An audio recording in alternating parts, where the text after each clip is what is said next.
Where do people turn when they have lost everything? When a cruel catastrophe has taken everything they loved and cared about in life? Where do they turn when they're in despair?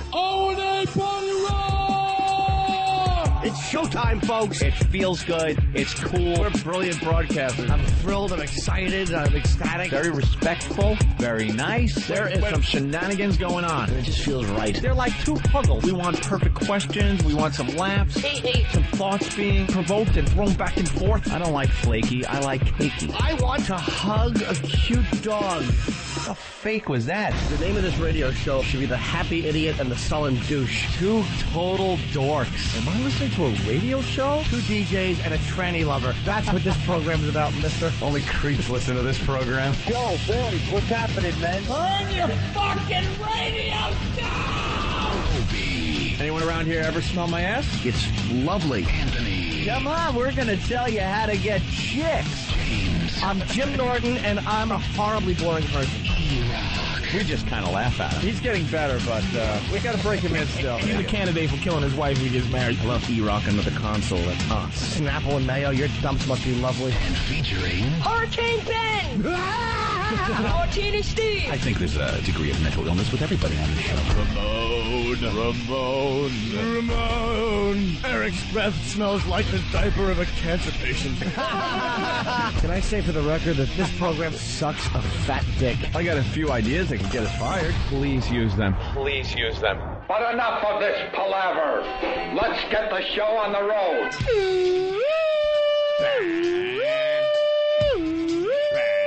Okay, terrific. Good morning and welcome to the Opie and Anthony program. The One virus spreading across America, and we couldn't be happier. Hi. Want to say hi to XM Canada? Yeah. If they got 50,000 total subscribers, how many of those are listening to us? Our math, real math, Yeah. or Howie math? Howie math. All right, then there's 6 million people up there. Each unit is being shared by 100 people. Yes. So we got to factor that into this. And then you got the people on DirecTV listening to us. A lot of people on DirecTV, I've noticed. You remember how I used to not read my emails? A lot of people complain. They go, I email you. Can I do angry typing guy? Oh, yeah. I emailed you the other day, and why don't you clean out your email box, because it's full. Thank you. Copyright, Opie. Thank you. Angry typing guy. Know what you get when you email me these days? What? Mailbox is full. Yep. Mailbox is full. That's it. I answer my Pal Talk. That's pretty much Pal Talk, and I answer MySpace. I gotta admit, the hate email was getting to me, so I said, you know what? I'm shutting down. Shutting down for a while? I know what I'm doing on this damn radio show. I don't want anyone influencing me, so fuck you all. Shutting down. Now I don't read emails. I don't write you back. I just got to go with my instinct because these fuckers were getting to me. I'll be totally honest with you. I haven't checked my email in 8 months. Wow. And you know me. I used to be the guy at the old place. Like, I would spend hours. Thanks for listening to the program. Blah, blah, blah. You rock. Opie. I answer a lot of people now on MySpace. A lot of people write. A lot of it's just comments, so I just go through them and post the comments. But some of them, they have questions about the show, little comments, and I'll write them back, shit like that. But can you give them instructions that conversation is not to happen? Hey, man, I hate to bother you, but I just wanted to say thanks. You go, thank you. And that is fucking it. Do not go, hey, dude, don't write again. I have to. Don't write again. Don't write again. Just one email per person. One. I'll give you a response. Yeah. Thanks. But please don't go, and I don't want to correspond with you, motherfucker. I'm just saying thank you. It's, it is. If motherfuckers sent a letter to Humphrey Bogart and said, I loved you in Casablanca, and he goes, dear fan, nigga, don't send a response to the fucking response. It's over. That's all you get. Dear fan, I'm glad you liked my motion picture. You don't write him back. Hey, Clark, received your email, your letter, with a big quill and fucking ink. With a Clark Gable stamp. Boom. Motherfucker. And this is the same, because I used to be, when motherfucker asked me for my autograph, paragraph, I'd be like, oh, I'll write an entire soliloquy. I would just, thank you so much for name. It's just now. It's just like I just spit on my finger and put a line. Get away from me! Hey, but getting back to DirecTV, you were saying. Yeah, and a lot of people writing saying that they caught us through DirecTV. That's how they listen to us, and it's not just one or two people like that emailing. No, there's a lot. There's a shitload of people that go, I listen every day on DirecTV. Actually, I ran into a couple of those people at F.H. Riley's. Yeah. They're like, I listen on DirecTV. We haven't got the XM yet for the car. And I couldn't believe that. It's a little strange to me. We got the best spot on DirecTV also. Look like it's rocking over there. It's right below Channel 2. Huh? Looks like it's rocking over there. You're at your brother's place. Oh, it was unbelievable, yeah. Just a party. It was unbelievable. DirecTV, we are right behind Channel 2. So if you're on Channel 2, you're watching your CSI or whatever it is, and you make a mistake and hit the down channel instead of the up channel, boom, Opie and Anthony show. Radio or television? It's on their TV. You know, not cable or satellite. Sometimes with has music. their music channels. Okay. This one butts right up against Channel 2. Yeah. Which is the best spot. So we get people that are just, they mean to go to maybe Channel 5, and they're on Channel 2, they make a mistake, they go back, and they hear, like, bop, bop, bop, bop, something from our show, and go, what did I just hear? Right. Some people might be angry. Some people go, I got to sit around and listen to this. That's pretty cool. now. That's a great deal for us. Yeah, great And then spot. you got all the people listening and watching on Pal Talk. Then you got the people listening to the show illegally in other countries. Yeah, Syndication Underground is still going. It's becoming a phenomenon. It's also Whip 'em Out Wednesday. Let's say hi to Sarah in New York. Sarah. Hello. My sister's in traffic, so I'll explain WoW. Wait, I thought but did she call? What? Did Sarah call? Yeah. Are you just tired, or did you wake and bake? I'm really tired. So this Whip 'em Out Wednesday thing is very important, and we allow a listener every week to explain it to everybody else. But how old are you? 18. And where's Sarah? It Voice says hasn't Sarah. really changed yet. She's in traffic. So what? She called from the house and said, "Screw it, I got to go to work," and gave you the phone? Yeah. She doesn't have a cell phone? She does, but it just died. What a mess. Oh, my God. Well, here we go. Here's Sarah's All right. brother to explain Whip 'em Out Wednesday. It is Whip It Out Wednesday. You could get a That's WoW sticker. Whip 'em. Whip 'em out. Whip it out Wednesday is something completely different that we don't condone. Yeah, Mancow stole our bid, and he turned it into Whip It Out Wednesday. Whip it out. So I guess he wanted to see cock in Where's Chicago. the cock? It's Whip 'em Out Wednesday, Sarah's brother. Continue. Okay. Whip Out Wednesday. So you get a sticker from opieandanthony.com, or you could make one. Just put it on your car, not a bandana. You see a girl, you honk and demand to see her boobs. No, that's not how it goes. He said demand. You have everything wrong, Sarah's brother. The beauty of Whip 'em Out Wednesday is you don't harass the women. You just have a wow in your car, and there's ladies out there that'll do it because they want to do it. You just drive. Take your titties out! Yeah. You pull a gun on them. Yeah. Take out your fucking titties now! Secluded alleyway. You see the sticker, bitch? You want me to put this sticker on your mouth and rape and kill you? Now whip them out, bitch! You get your wow sticker from opieandanthony.com, or you send a self-addressed stamped envelope. The address is on the website. Look at me. I got to help you out. Sarah's brother. And then you just throw the wow on your car or write in the dirt or make a homemade wow sign, and then you just go about your life. That's it. It's the easiest promotion ever. You know, you're the first listener that screwed this up since we've gone to the listener explanation of WoW on Wednesdays. I don't think he even knows. We'll give another listener a chance in the 9 o'clock hour. All right. 9 o'clock hour is your chance to describe wow. Where you going to school? Yeah. Where you go? CSI. What? CSI? CSI? Not a TV show? Fitting. Yeah. Are you this dumb, or are you just trying to be funny? Yeah. I need to know. I'm trying to be funny. It ain't working, Pally. All right, Sarah's brother. Thank you, Sarah's brother. You're welcome. All right, let's say hi to Ben in Baltimore. Ben! Yo, what's up? What's happening, up, man? Ben? Hey, Patrice, I just want to say, goddamn, it's so great to hear you back. I had to call back right away. Last time I called, the fucking phones went just crazy on me. I lost connection. I've been trying to call and get through a while. I just wanted to ask you guys if you could play the, I'm going through the McDonald's drive-thru. I'm done. Oh, shit, I'm not. I just forgot my food. The reason why I called, I know I got my food now. Thank you. What the hell is going on this morning? I'm so sorry. All right. The reason why I called, I've been trying to get through a lot. Once, Patrice, great to hear you.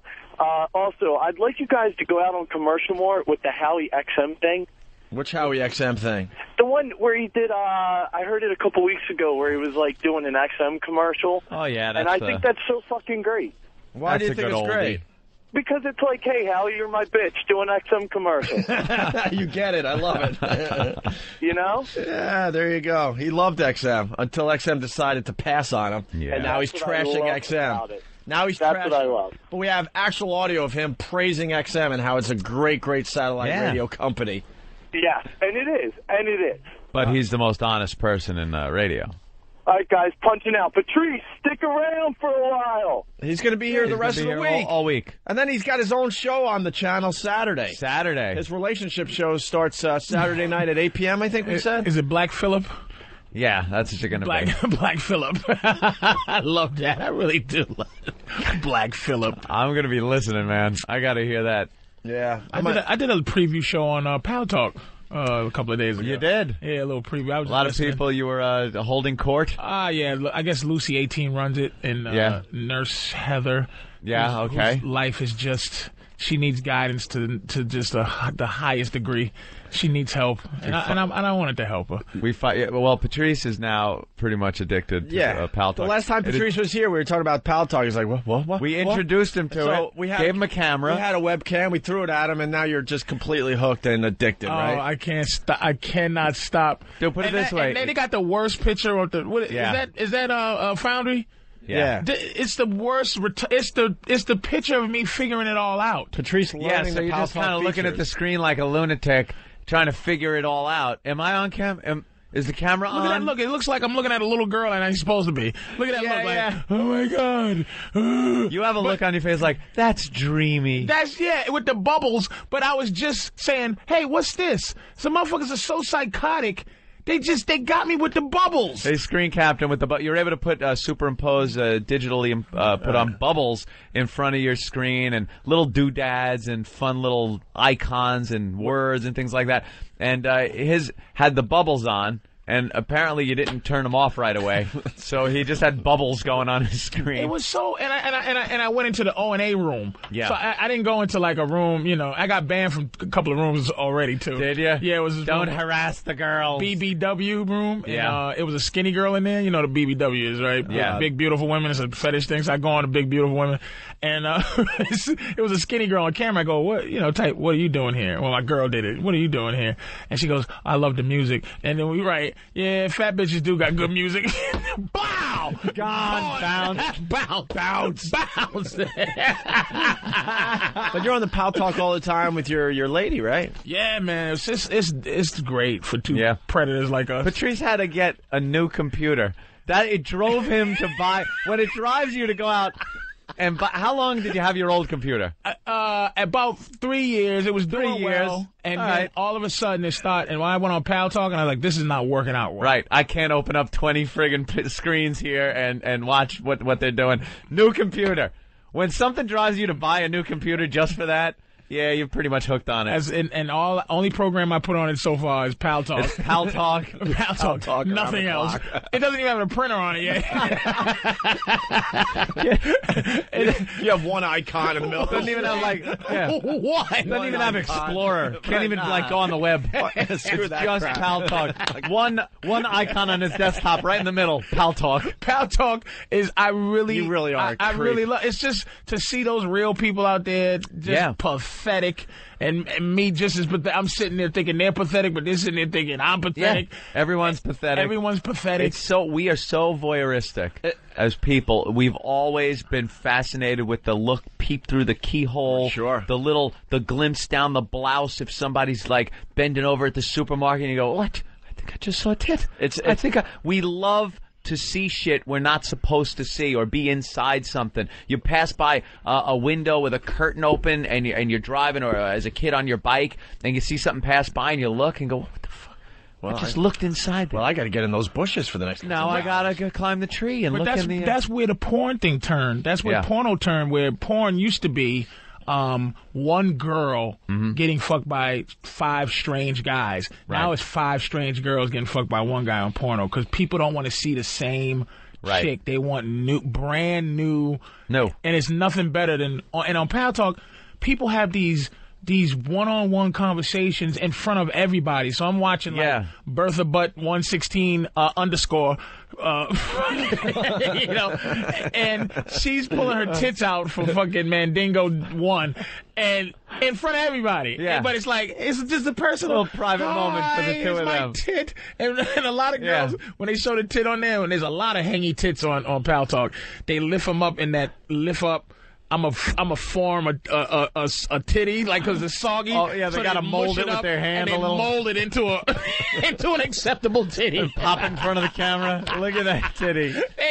They make it into a firm tit. They push this back, lift the nipple up. You like that? Because the nipple was pointing straight down. Then they lift it up so it's pointing straight across. That's hot. Sometimes it looks like they're trying to hold mercury. They don't know what to do with it. Just flipping out of their hands. And how do I keep all this in my hands without it spilling over the side? There are some messes. But I love it. Even the messes, I don't care. It's just it's fun. Well, we're bringing the Pal Talk cameras everywhere. We're going to be broadcasting live a week from Friday at the Hard Rock. The Pal Talk cameras will be there for the rest of the country. When we were at F.H. Riley's for late night karaoke, we had Pal Talk cameras. Pal Talk was there. They're on right now. What's weird, too, you look at a screen and you see, 12, 15 people listening to the show, and then you'll say a joke, and all of a sudden you'll see the whole screen start laughing. I mean, that is really creepy. Yeah. Well, because for the first time in radio, you could actually see the listeners as you're doing a radio show. Besides when you go out live, obviously. But. It's a weird culture, and they have no patience for a motherfucker who's new. Like, somebody sent me a circle smiley face wink with a tongue out. Bitch, what the fuck is a cirky? A yellow happy smiley tongue face. Thank you. What does that mean? I don't like the internet culture. I like this whole thing, but I want to have regular conversation, not this, hey, two lines is hey wink and that's lonely. Nah, but it's all heading hook up with some evil. Man, it's all heading that way though, where your life is so much more important online than it is in the real world. Well, it's happening with video games. It's happening with the Pal Talk. It's happening with the MySpace accounts. I interact with a lot more people online than I do in real life. That's not good though, dude. Y'all gotta stop that shit. But it's not going to stop. It's just going to grow. You watch, it's going to grow from here now. It's not going to stop. It's just going to get crazier. If I'm stuck, let's say I'm stuck at a party, right? And this asshole comes up to me and starts yapping. And yapping. I can't just you can't click on. I can't click on the Xbox and click. Watch this. Watch what I do here. All right. See this guy? You're just gonna take his name is Master Paul. It's Master Paul. Let's say he was talking to me. This is like Auschwitz, man. Don't do this. Let's say he was yapping to me. Yap. Boom. And I hit a button, and there he goes. No more problem. He's now gone. He's gone. And Master Paul got a thing on his thing. You have been banned for at least the next 24 hours. He's gone now. Now I don't have to talk to him. Oh, my God. I love my postage stamp-sized friends. He's so mad right because they could just... Good luck, bro. Good luck. People should have to walk around real life with the Xbox above their head. So they can just click on click a mouse. I just want to walk around with a mouse. Disappear. Yeah. Bam. And you can just click and they're gone. But you have to practice your faces. But here's the problem with some of the O&A fans is that they're so retarded. Your I'm not fucking with you face. Just won't work. They just they get that big eyes, those big smiley eyes. The big eyes, yeah. And you go, thanks, man. And you go, here's autograph, man. Anything else you need? Need a picture? Yeah, picture, fine. Yeah. See, that's real life. It's raining stuff. It's raining stuff. Dude, right? Hold on. draining stuff, right? We're going to get into what happened at your comedy show, but before we move on from Pal Talk, you guys got it, because it was hilarious in the office, you got to talk about the typing thing. Oh, The difference between guys typing on the computer and chicks, man. My girl is, I type like, I'm trying to correspond with somebody, you know, if I'm by myself, I go, hey, how you doing? You know, H-E-Y. And that's in real time right And there. then Now, just using index fingers? And that's real time. That is real And I time. measure the mouse Right. to the thing because the arrow's a little, and click. Right. The next thing, if I'm writing a girl, hey, how you doing? How's your mother? Bow! Oh, shit! That's Did she her have that response. did she have that already in the computer? Then it's like, I write something long, and this is the culture. I write, okay, I'm going to take an hour to write, and the end. P.S. Love you. Click. Big paragraph. Right. Boop. Smiley face. What, bitch? I want give me back. I want an entire paragraph like I just wrote. So if I smiley face, blam. Like yeah. I can't do it without my girl, and she knows that. I go. I'm trying to we're trying to pick up this chick. We're trying to pick up this chick in Reno or something. Yeah. And I'm like, you know, my mind's working, but if you can't write as fast as your mind is working, it's fucking You're in useless. trouble. My girl can write as fast as my mind works. I write the bitch, tell her, hey, how you doing? How you doing? Bow! I'm like, oh, beautiful, baby. Yeah, we're in. Yes. You, man. Yes. Same thing. My girlfriend can type really quickly. Doesn't have to look at the screen. Right. It's like the fingers just move like blub, blub, and it's sent and it's gone and it's out there and it's like a huge big fat paragraph of text in there. And I'm sitting there like Patrice says. I'm like, hey. H-E, and then I gotta look for the Y. Right. It's been on the same place on this keyboard that I've used. They haven't moved it. As far as I know, that Y has been there since Mickey Spillane is writing on his typewriter, and I can't find it. Home keys, baby. And every girl knows. I've never met a girl that goes H-E. No. I've never met. All women paid attention in typing. You ever class. go to do caps and you actually cross your hand over the other hand to hit the shift on that side because your other finger is already on the letter you want to capitalize and you don't want to lose it? And you forget there's two shifts. There's a shift over here and a shift there. Oh, my fingers are twisted up like an arthritic. I'm trying to hit the shift and this. I don't remember anything. But the women just know how to rock on that keyboard. They're talking, looking in another direction. They don't even look at the keyboard. No. I hear noises coming from my computer. I'm like, what the hell are you doing over there? Oh, just writing a quick email. I type anything. Quick email. A quick book. Anything Sounds over like a you're writing sentence. a novel. Anything over a sentence for me, and the subject has changed on what they're talking about. Like, I got something to say, and I'm... But have you ever and then tried I to learn? send, Have and you I'm ever tried like to learn an it? hour behind their conversation. Have you ever tried to learn it? Have you ever tried to do the whole Mavis Beacon In high thing? school. In high school, In I high did a little school, typing they I was in some business machine class where it was typing and like an adding machine. I don't know, it was the old Univac computer back in, I don't know, the 40s when I was in high school. I was in a typing course thing, and it was just, I couldn't figure it out. There are people that they give you the type thing, the thing you're supposed to type, and they're all, you know, their heads are all slightly over their shoulder, or the whole class looking at the sheet, and they're all just going at it, and I'm looking at the sheet, looking at the keyboard. So you look at the keyboard, the teacher's supposed to yell at you. Yeah, well, And I'm gonna tell you, I have to look. in the Yeah. last 2 years is when I started reflecting back on. Actually, I remember everything I did during typing class, with like all the jokes. Yeah. That's what it was. Pushing Yep. the wrong letter on somebody else's typewriter just to fuck with them, and not paying Of attention. course. And now I recognize that at the age of 36. how funny is it to just write fuck and look at the word fuck on your piece of paper? That's what I would do. Look, F-U-C-K, F-U-C-K. Giggle like an idiot. Yeah. That's what I did, too. I was always joking. All right, let's go to the phones here. We got lots to do today. Jamie in Indiana. Jamie. Hey, how's it going? Hey, man. Hey, I just wanted to call and pay my respects. I've been an XM subscriber since October, and so I got to catch all your good shit with, Super Bowl, and I got to get all the mouse traps and all that. That's great. I just want to tell you how I got to be a part of XM.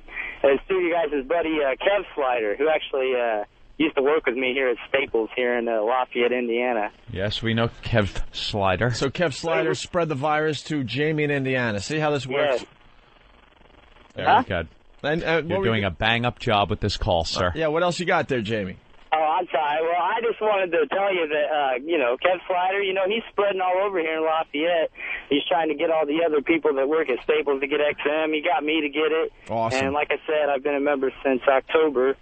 And that is so frustrating to us. You have no idea. I know. We were on a year before you got involved. Yeah, I know. I wanted to get on earlier, but down here all we had was Bob and Tom, unfortunately. Oh, they're terrific. Not really. I thought they were okay until I heard you guys, So. All right. Thank you, Jamie. Hey, no problem. Take care, guys. All right. Let's, I meant to go to John on Long Island, by the way, and I clicked the wrong one. Nice guy, Opie. Oh, hey, man. Well, this is a little more interesting, hopefully. Wrong number. John, what's up? How you doing, guys? All right. We've been on Pal Talk, I guess, from 2004, like when they first started coming out. And now they have like this We Like to Be Watched room and this Bi Orgy room. My wife and I put a show on like almost every night. Like last night, we had those instant messages popping up like left and right. And we're trying to tell them we have no hands free. And we can click on the mic, so it's easy to say that. But we put on shows like every Really, just straight fucking? Oh, yeah. Yeah? Sucking, fucking everything, Yeah, there you go. Every night? The way we became on XM was Playboy had this whole sex thing on the radio, on the television, and we won XM radio through them. Wow, they won an XM, and then you found us. That is very cool. Oh, well, I've been listening to you guys for years in the old station because we're from the same town. Ah. Hey, so why don't you go in one of the Opie and Anthony rooms and put on a show for everybody?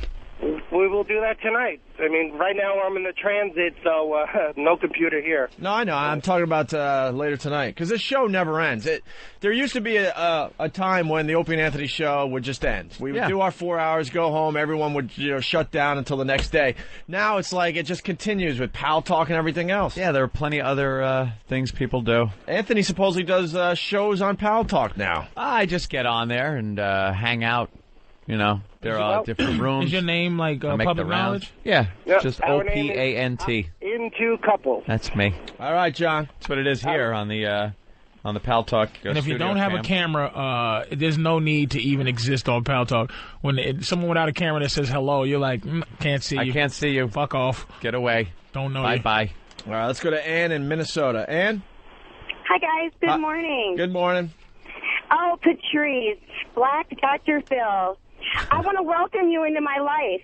My husband followed me around the house with his laptop computer when you were on Pal Talk.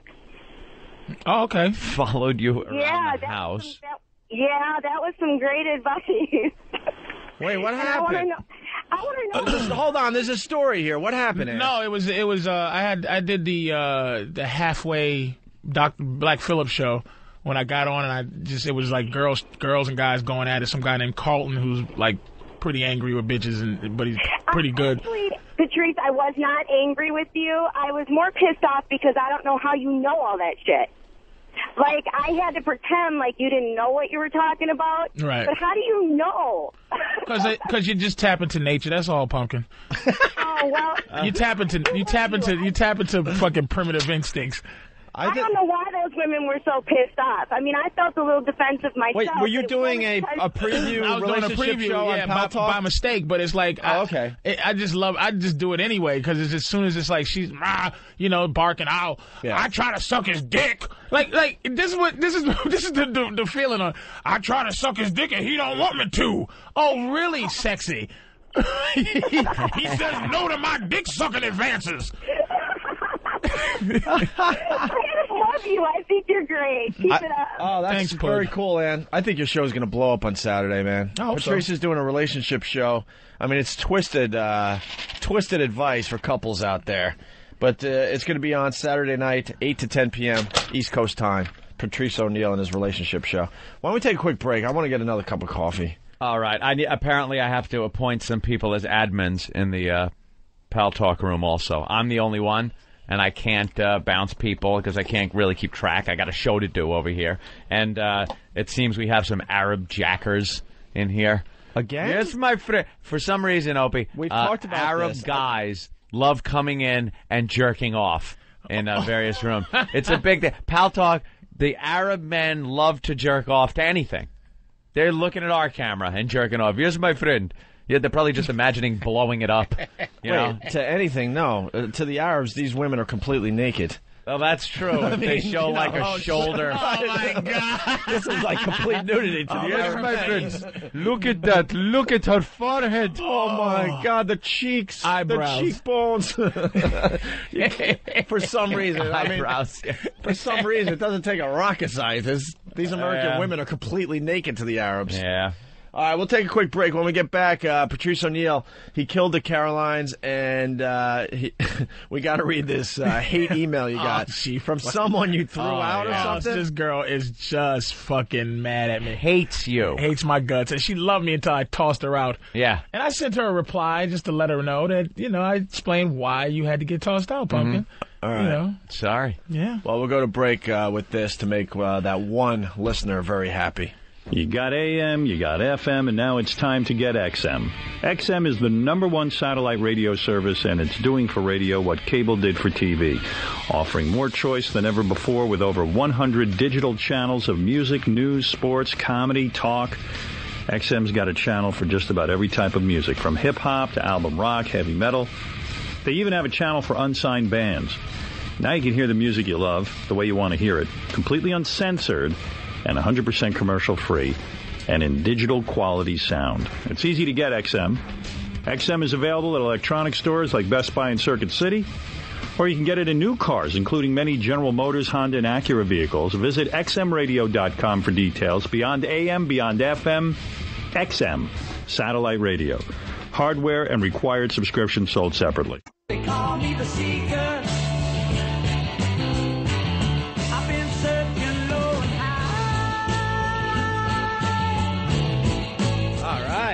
Going old school with the Who. Get to get what I'm after till the day I die. We're back with the Opie and Anthony program. Patrice O'Neill sitting in for a little Jimmy Norton. Where's Jimmy? Where's he this week? Aspen, Colorado, I think. Aspen. Oh, he's doing the Aspen thing. He's doing the comedy festival in Aspen. We were trying to broadcast from there, and that fell through. They want us out and about, so we give them ideas, and yeah. And, yeah. Anyway, I can't even get an XM radio from XM. And there's people, it's time to upgrade my family with the new units and stuff. Right. They still got the old, I was going to say crap, but it's still working fine for them. But when you see all the latest radios that are coming out. You want the new stuff. Yeah, so now I got to upgrade my entire family, and I come from a big family, right? So I can't get a lot of radios from Washington, so I go right to Ziggy. I'm like, fuck it. Ziggy, get me a radio. My brother needs to upgrade. The source, yeah. So now I got to promote myradiostore.com. Myradiostore.com for all your XM needs. Mm-hmm. They get pissed off in Washington when we do this, but tough shit. Hey. I mean, if you want to send me a box of really nice radios and MiFi so I could upgrade my entire family, then I won't have to do this. Because I'm not paying for radios if I work for the company. Yeah. So Ziggy sent a couple radios to me, so I could upgrade the family. So I want to thank Ziggy. MyRadiostore.com, 866-I-NEED-XM, and they got the pest gear. They got my brother's T-shirts that are selling like crazy. Hotcakes? I was gonna say hotcakes. I saw that, and I stopped in mid-sentence because I'm that damn good. Cakes aren't selling that well. Actually, my brother's got a brand new T-shirt for our St. Patty's Day broadcast. I like the thematic T-shirt thing for the little events we do. And if you're not going to the broadcast at the Hard Rock Cafe a week from Friday, you can still get a T-shirt by going to myradiostore.com, right? Mm-hmm. Ziggy and the gang are great over there. Thank you very, very much. Job well done. All right, let's say hi to Erica in New Jersey. Erica. Hey, guys. What's going on? Hold on a minute. Yes. We're going to get right back to you. Okay. This is why we fucking hate radio guys. Neil in Vegas, go ahead. Hey, there's a radio station in Vegas. Yeah. They're giving away NASCAR tickets. Yeah. and they got like 5 guys that they selected through the week, and they're going to put their junk in a jar full of bees. First one to get stung wins. Are you shitting me? No. This and is another thing, too. This is what radio is all about, and this is, to a certain point, this is where I do agree with Howard Stern. This fucking business is filled with guys that are too lazy to come up with their own shit. And now at the internet and these websites, all you have to do is go to see what all the hot radio shows are doing in America and go, whoa, hey, that's good. I'll do that one from these guys. I'll pick this one from these guys over here. Shopping. Look, and the reality is some of these bits you sound like you're whining because you're like, oh, come on, anyone could have came up with that. But the bee sting bit is so fucking original, and no one came close to ever doing that bit before we did it. And is it a coincidence only a month and a half later, someone else is doing it out there? Yeah, you can't go, hey, I heard him talking about, like, Jessica Simpson, and then I heard another show talking about Jessica Simpson. Like, that doesn't quite count. But something like the bee sting. Another thing they have is they have what's called a rock you line. It's kind of like your FU line. Wow. And that was an Opie and Anthony original, too. And that bit, well, it's an easy bit to come up with, but every freaking radio show in America is doing that as well. It's unbelievable. And then you talk to these radio guys, and they'll go, hey, man, that's just part of the business, That's how they explain it to their listeners and other radio guys. People have been stealing from radio guys since the beginning. It's just how it is. No, I'm here to say it sucks. It's so obvious they ripped it off from you. What's the station? 92.3 KOMP. KOMP. Attack Pass. Eric, here's the link for the station in Vegas stealing the bee in a jar routine. I called them on it this morning, asking if they would give credit to O&A for the bit they are stealing, and their response was that it was 15 to 20 years. It was done 15 to 20 years ago by a DJ in Chicago. Oh yeah. The contest is for this Friday. www.komp.com. Attack.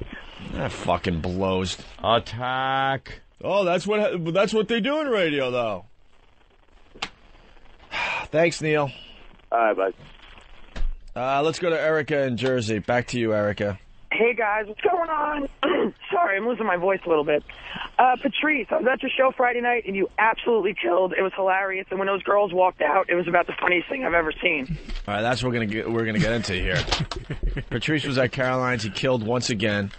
A lot of O&A fans there. Mm-hmm. A lot of Web Junk 20 fans there. Yeah. From the VH1 show. Mixing. And that's not a good mix. No. No? No.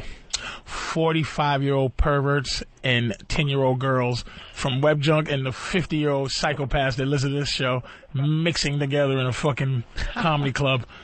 Both not knowing me from comedy. One knowing me from Web Junk, the other from there. And I got my comedy people, because my comedy people come late or they come on time. O&A's fucking sociopaths come 10 hours early and get in the front.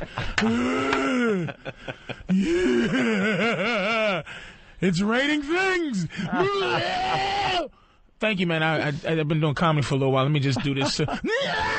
And then you got the 10-year-old girls who go, this is not, this is not like Web Junk. I don't know. So I had 16-year-old girls coming in with the someone's gonna get killed and murdered clothes on at my fucking show. And I'm like, look, please go. I didn't ask them to get out, because I'm not going to talk about anything that you know about, because then what happens is it starts to break down and they start to go, this ain't funny. Then they have a conversation in themselves. And then one girl, I said, sweetie, your skirt.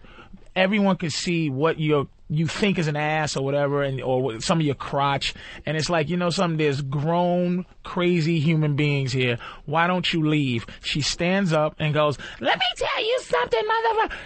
And I said, do you see what I'm saying? And then I get into the women thing like I always can't stop. Yeah. And I go, I could take you by the top of your head and twist it left fast, and then twist it back right, and the rest of your body will still be going left, and your neck will break. And that's how you end up in a fucking crab basket in the bottom of the ocean in Aruba, because your fucking mouth. And they just got up and got horrified and left. And I was like, thank you for leaving. So I don't get in trouble for someone at this crowd because it was that type of show. It was a bunch of hairy, fucking middle-aged men just and excited. Hey, Patrice, it's raining stuff. I'm like, can you not writing O&A rules on the bathroom stall? Can you not fucking do that, please? Can you not fucking do that? Can you take your picture and move along? That's our listeners. We love them. That's them. Patrice, can I get another one?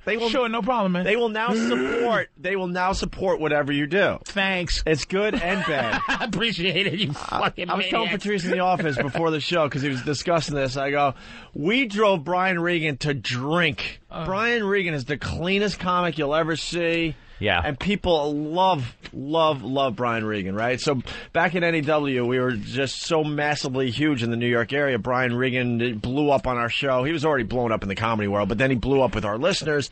They had to add like a fourth show at Caroline's one night. He was doing a 7, an 8:30, a 10:45, and like a 12:15 show or something. And people were just yelling out his act the entire night. Where between shows he started doing shots with us. He was losing his mind because he couldn't control the crowd anymore. There was standing room only. The place was beyond packed. He's getting into these long-form bits, and all of a sudden, the big yellow one's the sun. And he's trying to be polite, like, I'll get to that. And then someone else is yelling another line from another bit, and they're all punchlines to his bits. And Regan's not a crowd worker guy. You know? Yeah, I like crowd work. It's very fun. I make examples in Philly when I was on the show for like 2 weeks straight, and Philly was packed. They came out. Yeah. But every show I had to make just a slight example. Example of some people, right. Hey, man. Hey, listen. Take your feet off the stage. It'll be just one guy by himself leaning, and he actually gets on the stage to just and goes, and he starts whispering under his breath, it's cold out here. You're trying and I go, look, man, do me a favor. And I have to explain to the crowd, listen, everybody, there's a guy up here whispering things from the radio that I did. Now, I'm not going to throw you out because I like you, but I'm going to have you removed to the back of the room by yourself. You redistribute the crowd. You have to go back into you have to regulate these fucking psychos that come to your show. You know what? You're a smart man because Brian Regan was too polite and the crowd took over this time. This goes back a few years. It's different now. Like a fungus. And there's Brian Regan backstage like, hey, you guys want to do a shot? And I'm like, what? I've known you for a couple of years now. I've never seen you touch alcohol, basically, Yeah. And we're doing shots in between shows just so we could get through that night because it was just one of those crazy nights. And you love the love. You love the fucking you love the love that it has. You have for the show. Yeah. And you love the love they give you. But it's like, just do you understand that I don't want you fucking yelling at me about radio shit. So what am I supposed to start doing? It's rain and stuff. And then there's 100 people who go, what is he doing? Fuck is he then doing? There's another 100 going, what is it? It's like they infest the show and sit in the fucking front and just... That's our listeners, baby. And then at some point they're not talking, but they have a face that no man should have for another man. Just a big eye. We talk about the face. Patrice, oh God! And I go, don't be that happy to fucking see me. My family talks about the face when they see me on the about. It's like, dude, what's up with that, man? Hey, dude. Do you have a gay audience? I'm like, no, they're just guys that love the show. And I think they feel like it's another phenomenon where it's not like they're fans.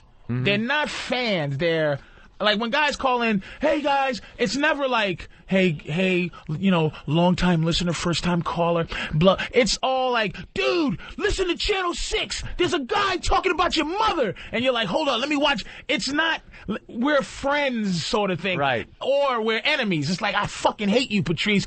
On a, I hate you, Patrice level. Not on a, I don't want to hear Patrice, I'm going to turn. But listen and hate you. Yeah. There was guys at the show, I said, why don't you 4 cocksuckers leave? They wouldn't go. They wouldn't, like, I was like, what kind of fucking asshole are you? They just hated me from the show, but they hated me enough to stay. And to come out in the first place. And to come out to hate. Wow. It's brutal. That makes no sense. But you're regulating it. You learn how to deal with it. But I find my show, I start going into, having diabetes and the whole thing. And you see some people buckling down. And then, a couple of O&A guys will go, oh, dude, what's he talking about? Ramon! Listen, can you not fucking do that, or I'm gonna have to have you fucking removed. It's a fine line. I go to a lot of comedy shows, and sometimes the heckling is a lot of fun, and it brings like an energy to the show. But then sometimes it's too much, and you get frustrated as just a guy sitting there wanting to watch, a comedian. Just want to watch the show. Because he's going to get into some really, really cool things, but now he's getting distracted because and it's usually just someone that is just too fucking drunk, doesn't know that they're just bombing for everybody else. And when you toss them, they got that look like, what? I just want to have a good time, you fucking fat fucking what? So you tossed this woman. And her friends? All her friends. So what was 4 of them? 4 of them. Out you go. And the reason was they just weren't enjoying the show? No. They were over enjoying it. I've never kicked anybody out for having a great time. Every time it's like they kept jumping on the timing, and they started having a show amongst themselves. So they were going, then they would look at each other and go, and you hear what I said?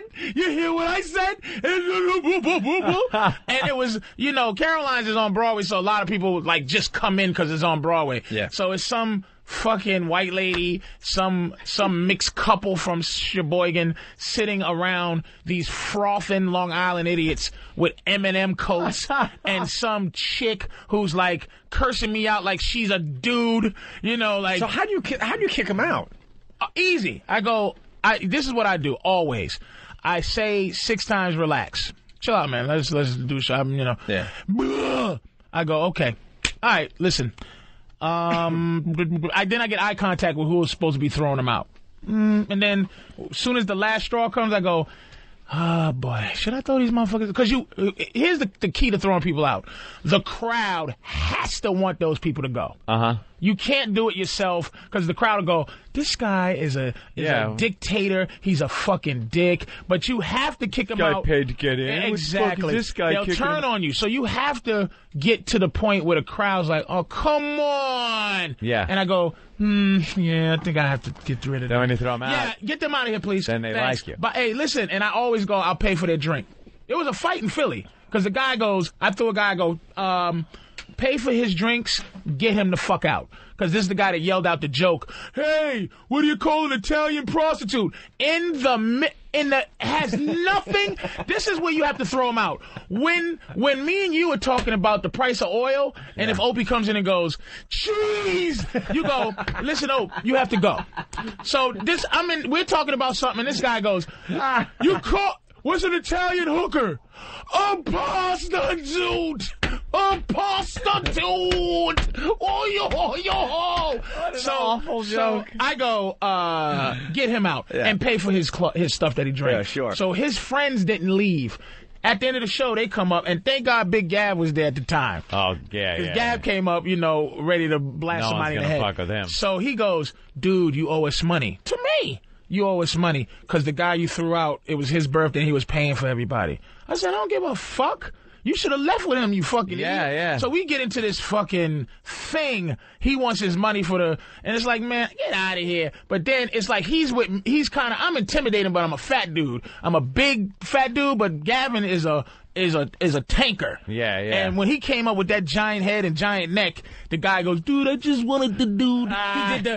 He did the dude wiggle out dude thing. Isn't that great when you got friends like that could just walk over and diffuse the situation with their Gavin mere looks like size? he can beat up his whole crew. Yeah. I don't look like I can beat up a whole crew. Maybe get one guy in a headlock. Gavin looks like he can dispense of 3 quickly. Like it's 4 of y'all, and you got the biggest mouth, and Gav goes blah blah blah to 3, dude. And this motherfucker's like,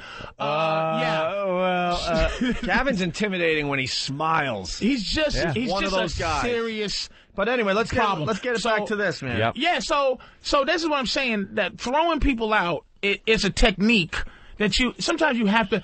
I hated to throw that girl because she literally, they were having a good time, but their good time was in their own mind.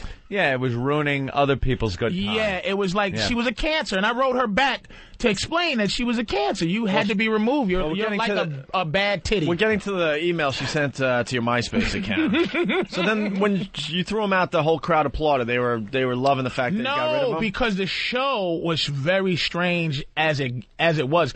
It was a weird show. I was trying to figure out... How awkward is that, though? You get thrown out of a club, you got to pick up your belongings, and maybe finish your drink real fast, and everyone's looking at you. Right. And you get thrown out to go to the principal's office. It was just a mixture of... I'm learning this new mixture because it's people who aren't my fans. There's people who are fans of mine from one particular aspect, but not my comedy. So they come out, and I win new ones, but...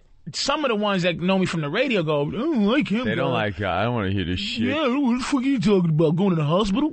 Fucking shit. And then the web junk people are kids. So they come out and it's like, he's not talking about ice cream flavors. This isn't web junk. So they come together and it's an ugly mix and I have to regulate. Let's go to James on Long Island. James? Yo! Hey. What's up, man? What's up? Yo, what's the matter? This guy's mad because I was a little funnier than him or something? That's the Eminem guy. You idiot. Right. You wasn't a little funnier, you fucking idiot.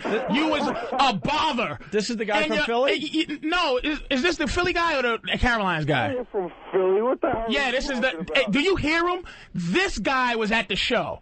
Do you hear? This is the guy that was with the girl? Yes, but this may be the girl, because she had the same voice. They were just... Might be a girl. What, are you crazy? Listen to him. Listen to him. You gotta be fucking shit. So you kicked out a girl, a guy... And their two friends. Out you go. Get out. And you thought you deserved not to fucking leave? You thought you was helping the show? You thought you was being funny? You were being as annoying and show-stopping as you are right now. Out you fucking go. You in that yellow M&M coat bothered me.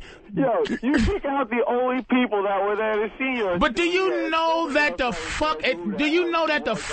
You were the only people who were announcing that you knew me. Go get him, baby! James, were you a little too obnoxious? Yes, he was. At the Caroline show? Why, be honest. I wasn't too obnoxious, man. I was having a good time. Be honest. Let me tell you something. Dude, let me tell you something. There's a difference between, like, a rock concert and having a good time and a comedy club and having a good time. I've been in a lot of comedy clubs, seen a lot of comics. I know what having a good time is in a comedy club. It's sitting, watching the comics do their shit and laughing about it. It's not being louder than the comic, trying to make it your moment in front of the crowd where you get a line in and the audience laughs and now you're the guy, the center of attention. I've seen the guy that wants to be the center of attention guy, and that ain't a fucking good time. It's a good time for you. It's not a good time for everybody else. It's a bad time for everyone else. So if you were trying to be attention guy, everyone wanted you thrown out. I wasn't trying to be attention guy. No, he wasn't. Yeah. Do you hear his fuck? Does anybody believe he's not trying to be attention guy? And imagine this: his girl that wrote the letter.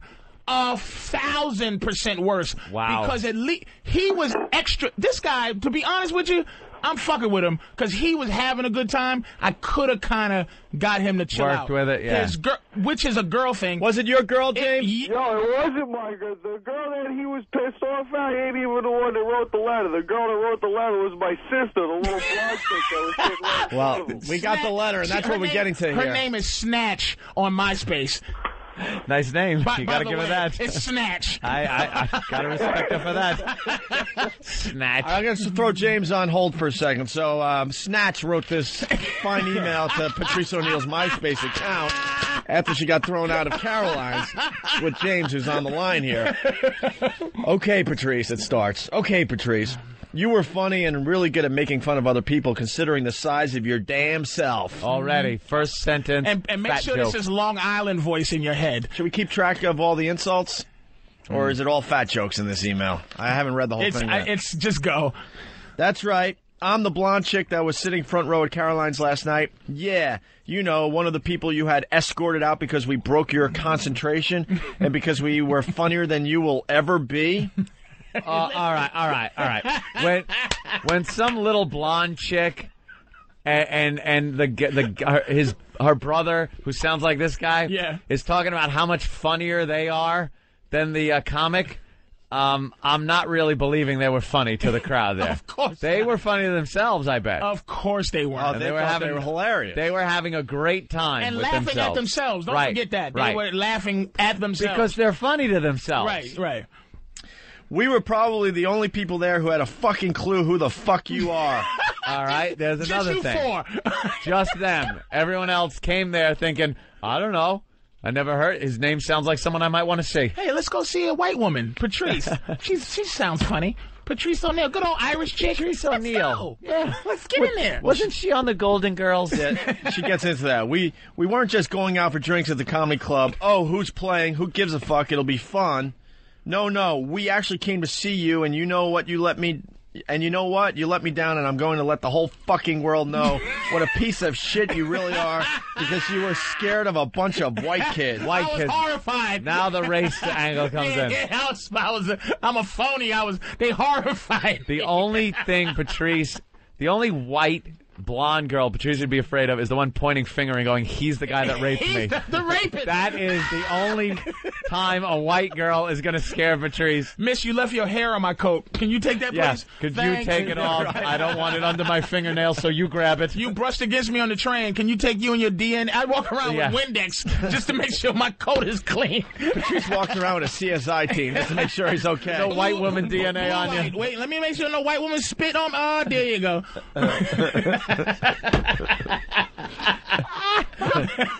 Jesus. Fucking Clorox. The first black person I have ever seen that was ever afraid of white people. Yeah, I'll give her that. I hope you got some laughs out of the 50-year-old ladies that were left to watch the rest of your lame-ass show. Wow. Mm-hmm. 50-year-old ladies in there. Had a great time when they left. Had a great time. And the women who walked out in, like, the first 10 minutes of you coming on was smart. Well, anyway, I just want to thank you because if we had stayed for the rest of the gay-ass homo shit you call comedy... You do gay-ass homo shit now? Yeah, this gay-ass homo shit. You know, I'd love to see your gay-ass homo shit set. I haven't seen that one when I go to see Patrice. We would have missed our train, so for you kicking us out, we got the fuck out of New York City in time to catch our ride back. And then in capital letters, great fucking job, you fat piece of shit. In capital letters! Exclamation point. See, I've had fist fights with less passion than that letter. Yeah. Did she fucking, and the thing is, this can turn back around. She can love me. Because if she realizes, because I wrote her back, and she has to realize that she was wrong. Mm-hmm. It had to go. She had to go. Yeah. Bye-bye, baby. I don't want you to hate me, but you have to go. Mm-hmm. And if you come back ever again, it's like the Pal Talk thing. Gotta bounce you. You're fucking up the vibe. You're fucking up the vibe of the room. Yeah. Same People thing. are too scared to tell you to shut up. Because this guy is an ox, this dude. And a lot of big people listen to this fucking show. Yeah. Just an ox. This kid's probably a handful, this James kid. Big kid puts on his NASCAR M&M coat and just walks out. But he innately knew he was a dick. But he wanted to stay. He was having a good time. But that girl was just... awful. Yeah. Out you go. Well, here, the email ends with this. I'll be talking to you on O&A soon. At least they respect their listeners. I'll be sure to let them know all about it. And if not, and you're the one to tell them first, I'll make sure I'm on the line to speak to you myself. Fuck off, asswipe. Asswipe. Asswipe. Fuck off, asswipe. Me a fucking ass. What? You know what this letter reminds me of? She called me an asswipe. Wipe. That's a white thing, by the way. That is such a white insult. What movie was Sarah Silverman in? At the beginning, she gets punched in the mouth. What movie was that? Oh, it is classic. She tools off on this guy in a parking lot and just curses him out, calling him a little cunt and shit like that.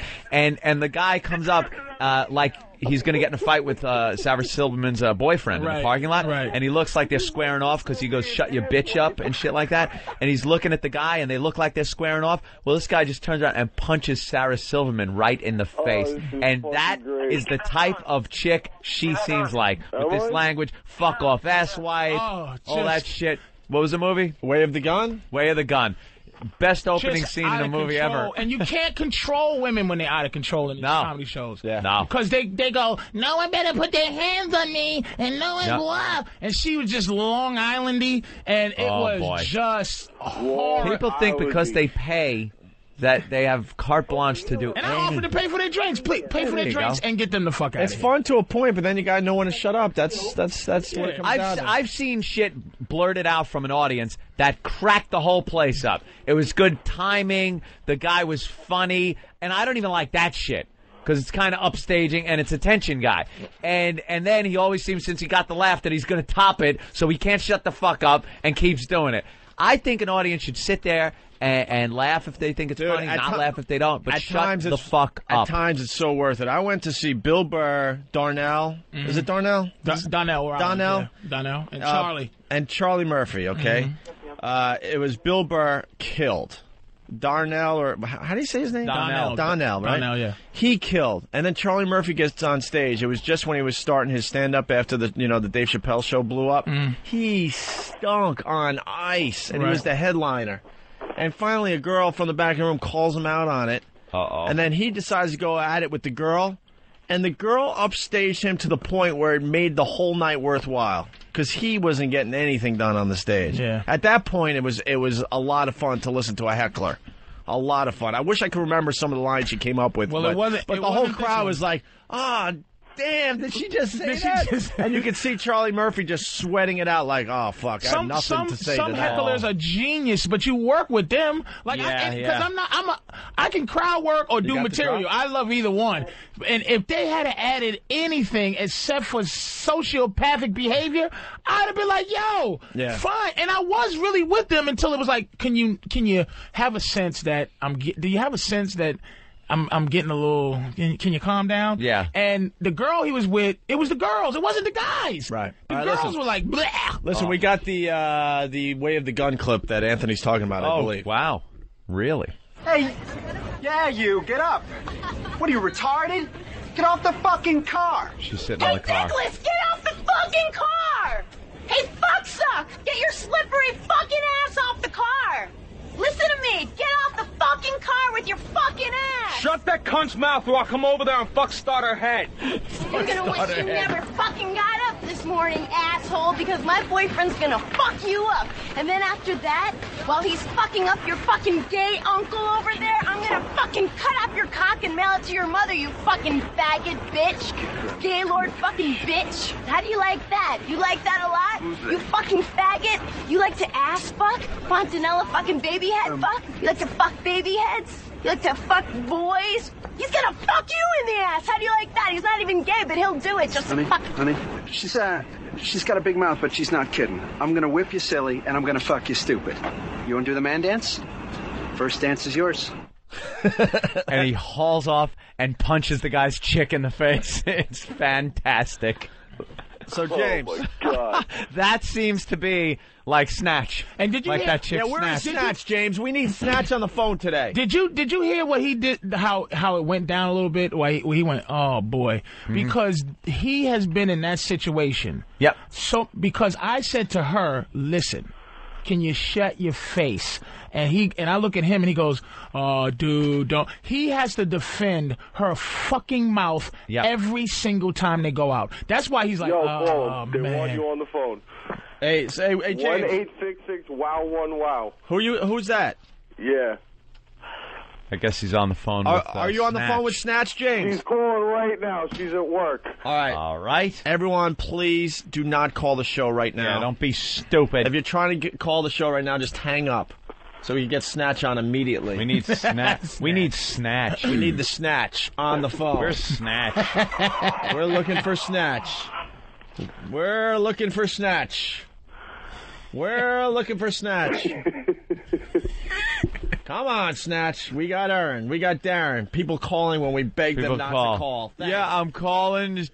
What's up, man? Thanks. Let me ask Darren why he's calling. Darren. Yeah. Why are you calling the show? Yeah, I was listening to the show, and I was hearing Patrice talking about how he's fat and out of shape and stuff like that. Yeah. Man, I got to tell you, I bounce at clubs in Manhattan, and I work with this guy named Leo, and he's like 5'8", and he's kind of... All right, let's say hi to... Holy shit, say hi to... just go babble. Hello. Are you known as Snatch? Yes, I am. Here she is, Does Patrice. that sound like her? We just read your... Of course it does. You hear her with a deep in-and-out girl voice, and she's like, yeah. You live in Coram, huh? It was a big night out. Big night out in the city, was it? I just woke up, man. From where? Where'd you live before? Where'd I live? Shirley? Oh, that's not even fucking Do you hear Fucking, where'd you live, Mastic? You know what's great about this? You finally get to talk to someone that is hiding behind their computer. Here they are. Here they are. They were so brave with their email to Patrice. Now, Aaron. Here we go, Aaron. You moved to Coram. I will say, No, Aaron.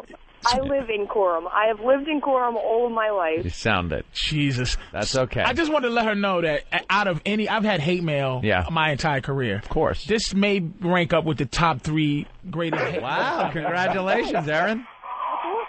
That's pretty good. Now, why would you write something so scathing, full of personal insults, racial slurs? You called him an asswipe. That's asswipe. That's the one that hurts. The capital letters, great fucking job, you fat piece of shit. And I wrote you back there, Pumpkin. I hope you got that I one. know, I already got it.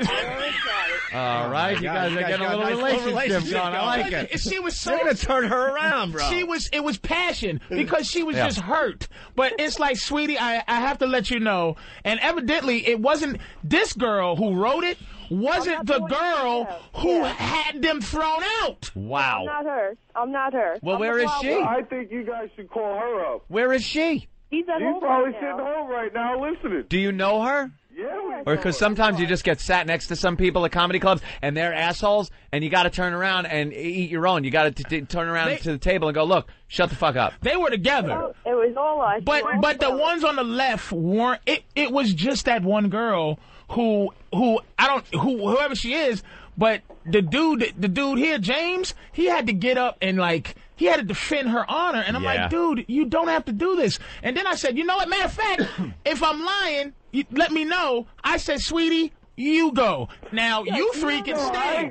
Wait a minute. You three can stay, but this bitch got to get the fuck out. Yo, she is a really cool chick. You have no clue. She just got out of the Army, okay? Exactly. Oh, and when I wrote, you must have just got... I thought I was writing the other one and not... I thought Snatch was the other one. I wrote, I don't know what the fuck was wrong with you. Maybe it was your birthday or you just got out of women's prison.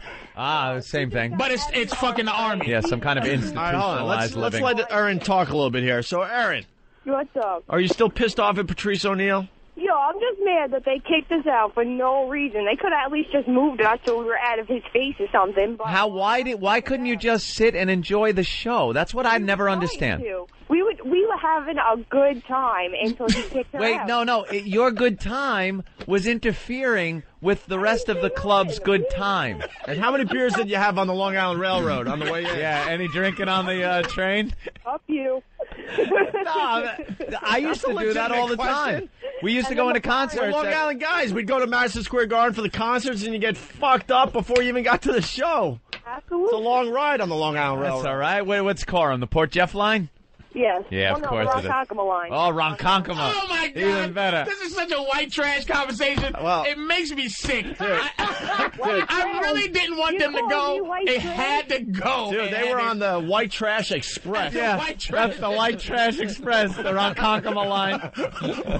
Ronkonkoma. With NASCAR sponsors on the side of the train. Home of the daytime strip clubs. A picture of Jeff Gordon on the... Bunch of 8s and 3s. Lots of 8s and 3s. Listen, I really hated to do that because they were having a good time, but it was just... All right. They had to go. Ronkonkoma. I love the people that decide the 5-mile drive to the ocean's too far. I'm going to bathe in this fucking polluted lake. Wonderful. All right, wait, we got another one of the girls. James, I'm going to throw you on hold. Here's the gangster right here. This is it right here. Ann. Hello. Were you the one that was acting up at Patrice's show? Yep, and I ain't white trash. Actually, I'm from Brooklyn, so that's where you get the dude from in me. Oh, she walked out. I've never seen shoulders. She had a Tyson walk. Oh, wow. She sucks, man. Wait, let Ann talk. Go ahead, Ann. Yeah, so you kicked us out. You could have told us to be quiet, you know, you didn't say nothing. You say, haha, he's on drugs, he's okay. She's being disruptive. Get her out of here. She's weird. All right. What's with that? I didn't tell you to shut up 85 times, Ann. No, you didn't. Well, how many? 84. What you didn't tell us to shut up when? I said you talking about raping the chick or Botoxing the Chinese chick? So you were paying attention up until the mescaline kicked in. At some point, did you not think? Did you for a minute think of not yourself and understand that you had to go? There's nothing in you that thought you had to leave. No, not even a little bit. You know, if you told me to be quiet, I would understand. Even if you would have told me that I was looking at you funny, I would have. But I've been to a lot of Patrice's shows. If someone's fucking with him, he will say, "Shut the fuck up." Yeah. Shut up. He doesn't just kick people out first thing. I didn't say anything. I have never seen Patrice just go out of nowhere. Because wouldn't the crowd be a little confused if Patrice just started like throwing people? Hey, you, throw him out. When they left. The show changed for the better, but I'm going to tell you right now, because I don't want to get back and forth with these sociopaths, I'll give them another chance. Next time I'm in, you will... Shut up. The next time you come, I'm going to give you free tickets, complete, what you call it? Comp. Complete. Free drinks, free food, on me, free entrance. Wow, look at this. And seriously, because... You can afford it. All right, listen, who's Chris? Here you go. Now, Patrice, do you hear I am hearing how three of them are like, okay, and there's one asshole named Ann won't go because she got pride, you fucking idiot. Hold on, we got the fourth person now that was at the show. Were you guys at the show with Chris? No, I don't remember no Chris. Oh, No. he's from Quorum, though. He's a dick. All right, hold on. This is another. Hold on. Chris from Quorum's on the phone. Chris. It's Chris from Quorum. No, I wasn't at the show. All right. But, you know. Defending Quorum? My knee-jerk reaction was to get pissed because you said Quorum was white trash. But let me explain something to you. Quorum has a very large black population called Gordon Heights. Quorum has a very large black population. Yeah, Gordon Heights. They make it sound all fancy schmancy. I'm from Gordon Heights. Who gives a shit? When you look in the real estate section, it says Quorum North, so that people know it ain't Gordon Heights. Okay, you made your point, Quorum, you know, okay. Neighborhood, whatever. It's not like They're turning on each other. Yeah. Fucking real estate agents going at it. All right, Chris, anything else? No, that's it, boys. Have a good one. All right. He's defending Quorum, I guess. All right. I don't even know what. So now we got Ann and Ern back on the line. So you're going to give them... so you guys going to go to the next Patrice O'Neill show? Yo, I'll go as long as he doesn't go and kick me out again, man. That's so fine. Wrong. Just don't... Or at least this time for a reasonable reason. Yeah, don't... We should have them come into the studio and heckle us while you're on the radio show. Just start heckling. Let's have them in the corner drinking and see... We ought to do that to see what it's like. And see, because I agree with Patrice here. If we sat you in the studio and told you, look, just watch the show, enjoy yourself, maybe gave him a couple of drinks, and saw what happened, and had it live on the air, I think we would have a better understanding. Like, we'd be trying to do our show and just, dude, what the fuck, man? Yeah. What the... Ramon! All right, let's hear from Ann before we get out of here. Ann? Yeah. Ann? What's up? Anything else you want to add to this? No, he was a good comedian. I'm not going to knock him. I watched him on TV, seen him on Comedy Central. He's a good comedian. But that night, he just kicked us out, and we were obviously disruptive, apparently. Yeah. So, you know, whatever. Was the Eminem Coke guy... Make a second opinion, right? Is the you don't Eminem... go to one doctor, right? You go to two. You need two opinions, right? Yeah. All right. We're the other doctors. Well, here's the Eminem guy, James. James? Yo. All right. Is that your girlfriend? That ain't my girlfriend. I like to give her something. I'm sure you would. She ain't bad. A little army girl, you know, she's fucking been stuck. Yeah, I ain't the only one that like to give her something. Good luck with that, pal. Oh, it's like that. No wonder. She did walk like a the middleweight champ. She did. Army chick. She's like, oh, fuck you, nigga. And you like girls?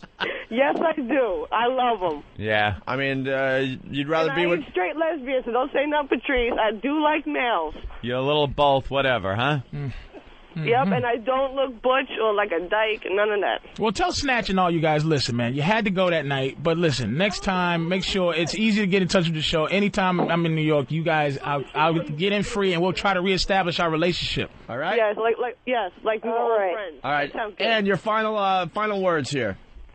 He's good. Go see him. He's fucking great. Yeah, I think we'll patch things up. All right, there you go. There goes Ann. There goes Take it easy. And the bye. James. Yeah. Anything else?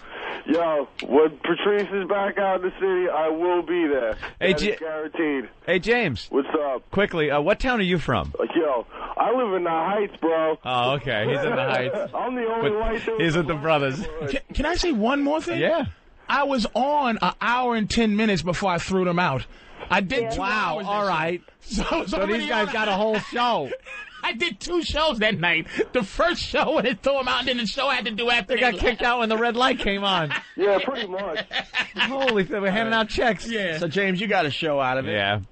Definitely. All right, James. All right, yo, I'll see you guys at the Hard Rock on St. Oh, Patty's Day. All right. All right, James. man. Bring everybody. You guys bring the whole LI posse with you, bro. Bring Snatch. I want Coram. I want Shirley. I want Mastic Beach. I want Bayshore. I want them all Bayshore representing. The White Trash Express to the Hard Rock Cafe a week from Friday. I want Patchogue. Coram in the house, bitch. That's right. All right, James. Thank you. Easy, bro. I kind of like that James guy. Yeah. Aaron? You take a convoy down 347. Finally, you were the White one that Trash Highway. you were the one that wrote the hate email to Patrice O'Neill. I am. Anything else? Right. No, not really. I said what I had to say in my letter. I was pissed. It was the day after for being kicked out for no reason. All right. So that's it, man. I'll go back and see him. I'll give him another shot. You know, maybe this time I'll sit far away and maybe he won't hear my comments so much. Yeah, maybe you'll enjoy the but you don't fat piece of shit. Maybe I'll try not to drink so much before we go. Yeah, where is the asswipe playing next? And be honest, you were drinking on the train, right? Oh, yeah. Patrice is feeling good about his career these days. Web Junk 20's blowing up. Yeah. And he's Oh, that weekend brought me right back down. right to back to Life reality. Stinks. Hey, planet. asswipe. What were you drinking? Beers, wine coolers? What was on the train? Heineken's Heineken's on the train. Yeah, kid. Wonderful. Jägermeister. A little Jaeger death. Were you walking between cars and throwing the bottles out on the tracks? Black golds for the boys and girls. All right, Aaron, you're all right. Oh, thanks, man. All It was right. good talking to you guys. Definitely. Thanks for All sticking right. up for us, by the way.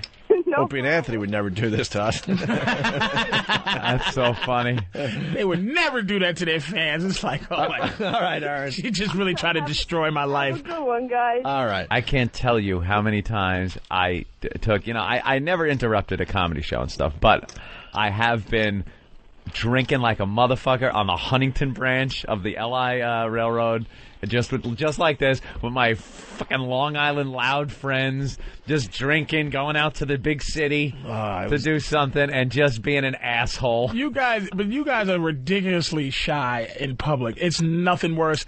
You are the opposite of the fans. Like, remember Norton's roast? Yep. And you guys were there. It was like, it was off the radio for a little bit. Yeah. People still were, loving you. And it's like, hey, man, Opie and Anthony, you guys stood up with that fucking turtle in the shell thing. And how you doing? the fans are like, fuck! And you're like, hi, everyone. It's me, Gregory. It's me, Anthony. Hi. It wasn't that we were shy. We were beat up pretty bad at that point.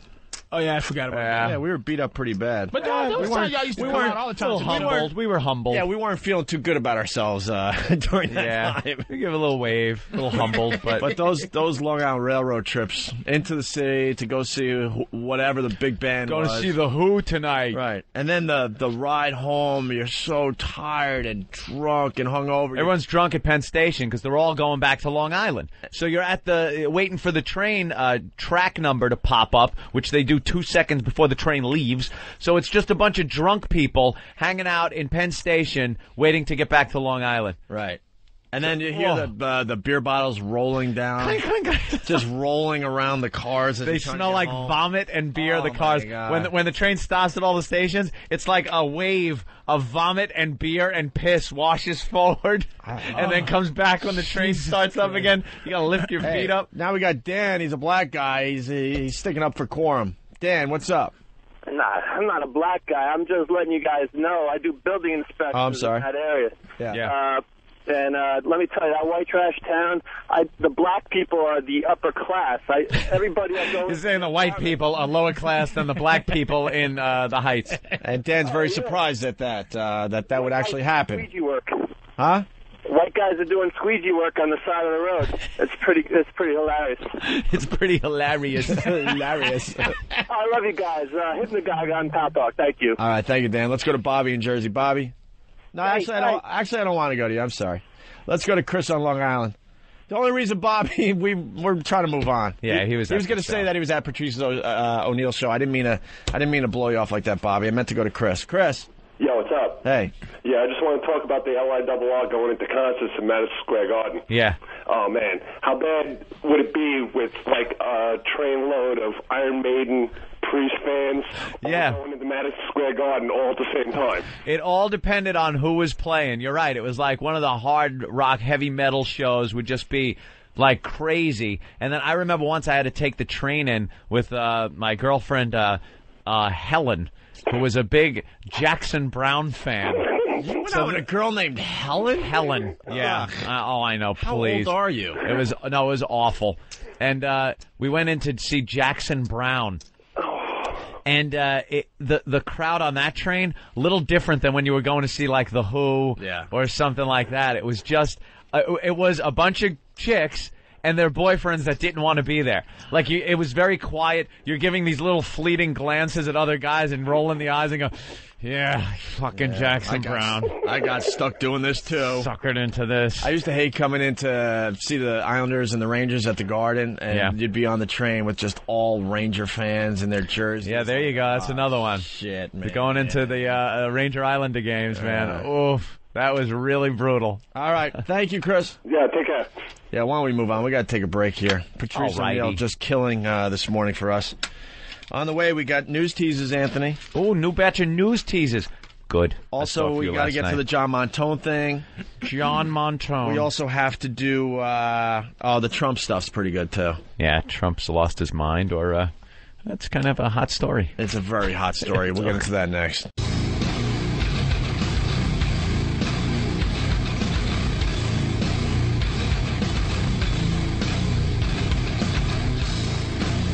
It's Whip 'em Out Wednesday. Get those wow stickers on the cars and the trucks. There are ladies out there that will flash you if they see the wow. Right. How's your website? You wound up getting PatriceO'Neill.com, right? Yeah, you guys convinced me to. Yeah, you got to get your name. Control my future. Kind of smart. Got to get your name. Hey, by the way, what were we looking at? Oh, we held it up to Pal Talk, and the looks on some of the faces were horrific. Well, the National People were trying Enquirer. to figure out what the hell we were showing them. The National Enquirer, which used to be like a joke, and no one ever believed. Remember when no one believed what was in these papers? They were like Men in Black. The Men in Black. Yeah, Men in Black. The alien abduction, and it's like, this is where we get our news. Yeah. It's pretty accurate. Yeah. This now is the paper that only tells the truth about celebrities. Like, you won't see anything printed badly about celebrities for the most part. But now, the Enquirer is the truth. And they have got a section in here on this issue where it's celebrities looking bad. Extreme celebrity flaws. That's what it's called. And it's it's horrid pictures of celebrities, and they're showing their faults. Oof. Courtney Cox and her Dumbo ears. Lindsay Lohan, this picture's been on the web, making the web. It's her with her back slightly turned, looking very bony and anorexic, and she's got a hairy back. She's got a hairy back? Yeah, a lot of hair, a lot of freckles, and the side of her titty is showing. They got Angelina Jolie. Just walking down the street. There's nothing wrong with Angelina Jolie. Something horribly You would wrong. never think anything bad. She's just walking down the street. What could they find? Well, they have an extreme close-up of her hand, and there's veins. Let me see. Now, when you're walking with your hands down, your veins are going to pop out a little. Wait, but the caption is bony fingers. Bony fingers, veiny hands. And they do look like she was just like washes her hand in formaldehyde. Yeah. The captions are great. Is she auditioning for an E.T. sequel? Those fingers are way creepy. Ouch. Way creepy. They're not that bad. No. They're horrendous. I mean, if they have to get a extreme focus on her hand to find something wrong with her, I think she's doing okay. Well, the corpse bride. What else you got? If it's celebrity flaws issue, you got to have big celebrities like Angelina. So they find anything they can. Star Jones. They have her, since she lost so much weight, they have her with this sweeping neckline on a dress she's wearing. And it says, Star Jones, next time, Droopy, please wear a bra. But they show her tits? They show her tits. They could be the worst tits ever. They are completely flattened out. Completely flat. And they're laying on what I guess used to be her gut, and now that she's lost some weight, now they're just flapped down flat. But where her cleavage should be, because there's such flapjacky things, there's like a cut. There's a line, almost like a scar, stretch mark cut thing going on. I don't know what that is. I don't want to know. It is so heinous. And she's smiling, just showing this. And how about the lovely Katie Holmes? Yeah, we talked about Katie Holmes. She gets the swamp mouth there. As Mrs. Tom Cruise, she shouldn't have scabby lips. Oh. And there they are, scabby lips. They have Rosie O'Donnell with some complexion issues. Halle Berry, a huge picture of her head in close-up as she's talking with a booger up her nose. That's sexy. It is so heinous to look at. Look at the Halle Berry booger. There it is. Halle's booger. The Halle booger. That's Halle's. That's Halle dry booger. and flaking, man. Then they have bad hair section where they got Sybil Shepherd with curlers in her hair looking like she's chasing kids off her lawn. Prince William going bald.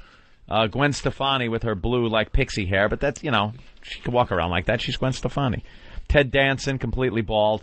Then John Travolta. Wait, Prince William going bald? Yeah. Prince William's got like a horseshoe thing going on. Oh, he got that peninsula. His father was like bald at 15. Oh, damn. That is a curse for a good-looking white kid. That's done in a year. Yeah, the Prince William hair is and he's really what, 20 horseshoeing. years old, 21 years old? He's a young guy.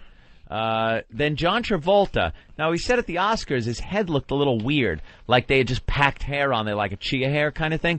And they have an ultra close-up of his hairline by his temple, and you can see gauze blended into the color of his skin with makeup and hair put into that. So he's obviously got some kind of hair system, like a hair club type system. Let me see that too. Yeah, look at that right there. They have one picture of him further away, and then the close-up. Get the fuck out. Dude, it's like makeup-colored gauze This is over his head. unbelievable that they would do They are this. exposing all these motherfuckers. The special you got big eyes issue. Yeah. We rarely promote this shit, but you got to pick this one up. This is pretty damn good. This is a good one. And then you got the ultimate. Are you to the ultimate picture yet? That was the picture we showed Pal Talk, and they were creeped out. I didn't even look at this. This is a bunch of chicks without makeup on. Yeah. So they're showing that. Some of them, like Jessica Simpson, they show her with makeup with the big doe eyes and everything, and that's fine. And then without makeup, she just looks like, fresh-faced girl. What's the problem? Look at Lopez. Look at J-Lo. Yeah, J-Lo needs a little eye makeup there. Why? She definitely does. Look, she's kind of... That's Jenny from the block. Yeah. That's Jenny from the block. Right there. That's Jenny from the stupid. Beyonce. It's just all of them without their makeup on. And then on the back page, we got Fergie from Black Eyed Peas, and she seems to have peed herself. Yeah, they've discussed that one on VH1 on one of those clip shows. Yeah, one of those fucking clip shows on VH1. Web something. There's one called Web Junk 10, hosted by somebody else. She's it's like, pretty obvious that she pissed her pants. She peed herself. Probably had to take a leak in the middle of the show and was like, you know what? Who's going to notice? Sexy. John Stamos on the cell phone hawking a huge loogie out of his mouth. Oh, my God. They got him mid-loogie. It's amazing that these photographers are amazing. I thought he was eating spaghetti. Yeah, that's what it looks like. He's sucking up a big piece of pasta. The photographers aren't amazing. They are. No, because they just go to catch a guy. They're pretty much doing film with a camera. But that's artistic. They get 100 of those pictures and go, all right, well, I'll use this one. That's an artistic thing to catch a Louis that long. Coming out of somebody's face. They take 100 pictures within a second. Pink taking a piss. This is like, what happened to the Clark Gable days and, the old Betty Davis day. You never got pictures of them. I got to vomit behind the dumpster. And there's a photographer. It was always glamorous. Like they treated him like royalty. A picture of Katharine Hepburn shitting in an alley. It was like they treated him like royalty. And here comes Clark Gable down the red carpet. Let's get a word from you. Clark, what do you feel about your new motion picture? Well, it's going to be great, and I think everyone should go out and see it. It wasn't him, like, fucking taking a leak outside the Grauman's Chinese Theater. Yeah, they left him alone back They left him alone. Now it's, John Stamos spitting. Here's Keanu Reeves vomiting outside the door of a car. Power vomiting. Just power booting outside of the door of his car. There's very good volume in that. Yeah, and then they finished off with Clint Eastwood. Oh, man. He's in his swim trunks that are, like, pulled up to the mid-gut. He's just... how old is this guy now? He has to be 75. Yeah. I would say 75. His left leg seems to be a normal elderly gentleman's leg. His right leg is an elephant man leg. It's really scary. There are things going on. I guess it's exploded varicose veins that are just squirming their way and building up lumps and bumps. It's like a relief map of Mars or something. I think he's got worms living in his leg. It looks like there's worms under there, right? They're digging their way out. There is a worm. It's like across his kneecap is a python. Yeah, look at There is that. something going on there where he's got some issues. Clint is 75. Good job. 75. And then they got Pink. What's she doing? Taking a leak? Mm-hmm. Well, you know Just what? Pulling her skirt up and pissing. Let E-Rock... Here's Katharine Hepburn taking a leak. E-Rock, show the camera all the good ones. We'll show the Pal Talk camera all the good ones Katharine Hepburn as we continue with the show, just in case you don't feel like going to the newsstand and get Let's some take a look. Joan Crawford has the crabs. Joan, can we get a picture of your crabs? This is wonderful. Look here as Cary Grant vomits outside the Brown Derby, where he has just had the sirloin steak. Wonderful. What happened to Humphrey Bogart? You got a picture of him? Now getting out of his limousine is Humphrey Bogart with the beautiful Lauren Bacall. Oh, pussy shot. Look as she gets out. We're looking up her skirt. Wow, that's a lot of hair. Hanging out with the nigga that played the piano in Casablanca. What? Shave it again, Lauren.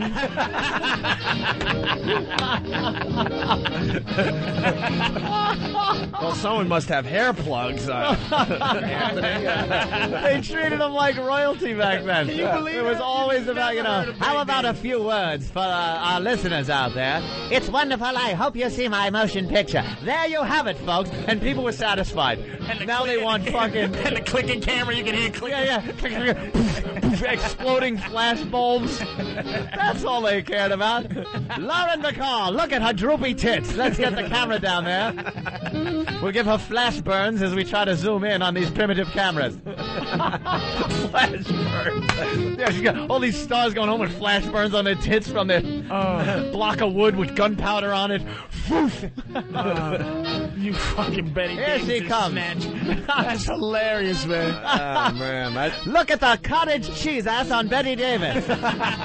Looks like she sat in a gravel driveway for a few hours.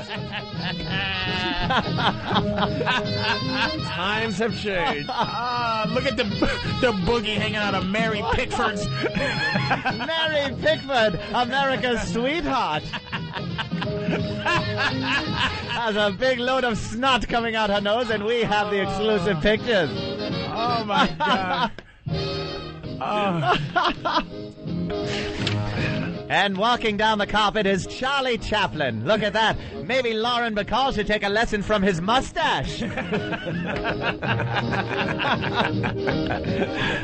are you putting the Halle Berry booger up on there? Yeah, that was really rude, man. We're just showing the pictures on Pal Talk for fucking royalty. They really never had fucking controversy back then. No. Like, you didn't know Rock Hudson was gay until he was dead from AIDS. Until it was over. Then that was it.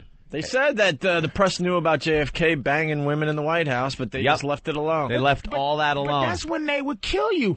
Like, yeah. That's what kills me now. It's like people come out and fuck with the president. It makes me nervous sometimes. You come out and fucking talk about the president. Yeah. Back in the day, man, you used to wind up dead, man. Marilyn Monroe and bitches just show up dead. Yeah, they just show up dead. With pills glued to their hand and some type of suicide note with the pen shoved in the head. I hated it. I couldn't live with my guilt with a pen shoved in the head with the note. Her own name spelled wrong. But there you go. See, we got proof. She killed herself. She killed herself. And now, people don't care. There was no CSI shit back then. Is that Marilyn No one Monroe? cared. Is that Marilyn Monroe in the bag? I don't know. And they just zip her face, zip back up. Yep, that's her. That's her. Tragic news out of Hollywood as Marilyn Monroe was found dead from a drug overdose. I'm talking with a man here off camera with a gun to my head. That's back when motherfuckers used to die. Yeah. We still don't know who killed the president. That motherfuckers would kill you if you They fucking kill talked. you. That's when it was like people think it is now with the government conspiracies and shit. That's when it was going on. Now, there's too much openness. There's too much for us to look into. The second someone tries some secret society crap, people know it's on the web. Some friggin' 14-year-old has a blog written about it, and it goes out all over the place. But back then, all right, we're going to keep this one quiet. Who tonight? Imagine the room where they sit there and decide, all right, Marilyn Monroe's got to be killed.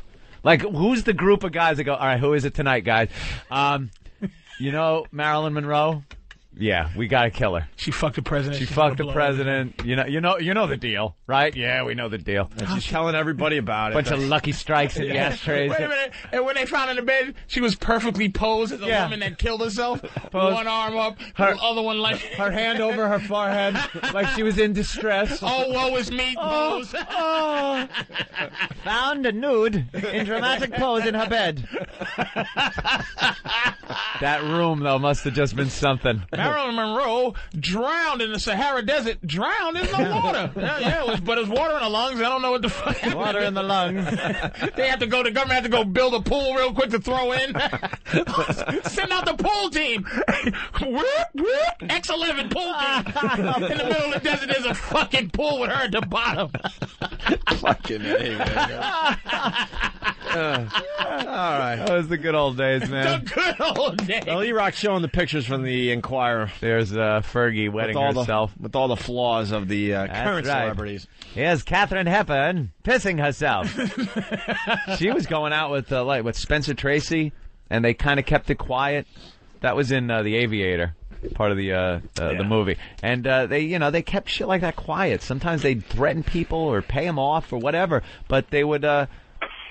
But the government was in deep control of Hollywood back then. Yeah. They were in deep control. But that's what happened with the what was the thing with the communism? McCarthy, yeah. The McCarthy thing? Yeah. How that got started it was genius how the government freaked it. It was JFK's dad who used to be the big ambassador. Joe Kennedy. The Joe Kennedy used to be an ambassador over there, and he set the Jews up sweet. Because fucking Thomas Edison was a big time racist, right? So he's like, I'm not. He started the film industry, Thomas Edison. Yeah. But the Jews, it was in New York, and he was like, we ain't fucking with you Jews. Sent them back over to Hollywood in the desert. The 5 moguls, they created Hollywood. Joe Kennedy went over and said, listen, we need you to make a couple of good movies about our allies, the Russians, during World War II. They made the movies, then the fucking war ended.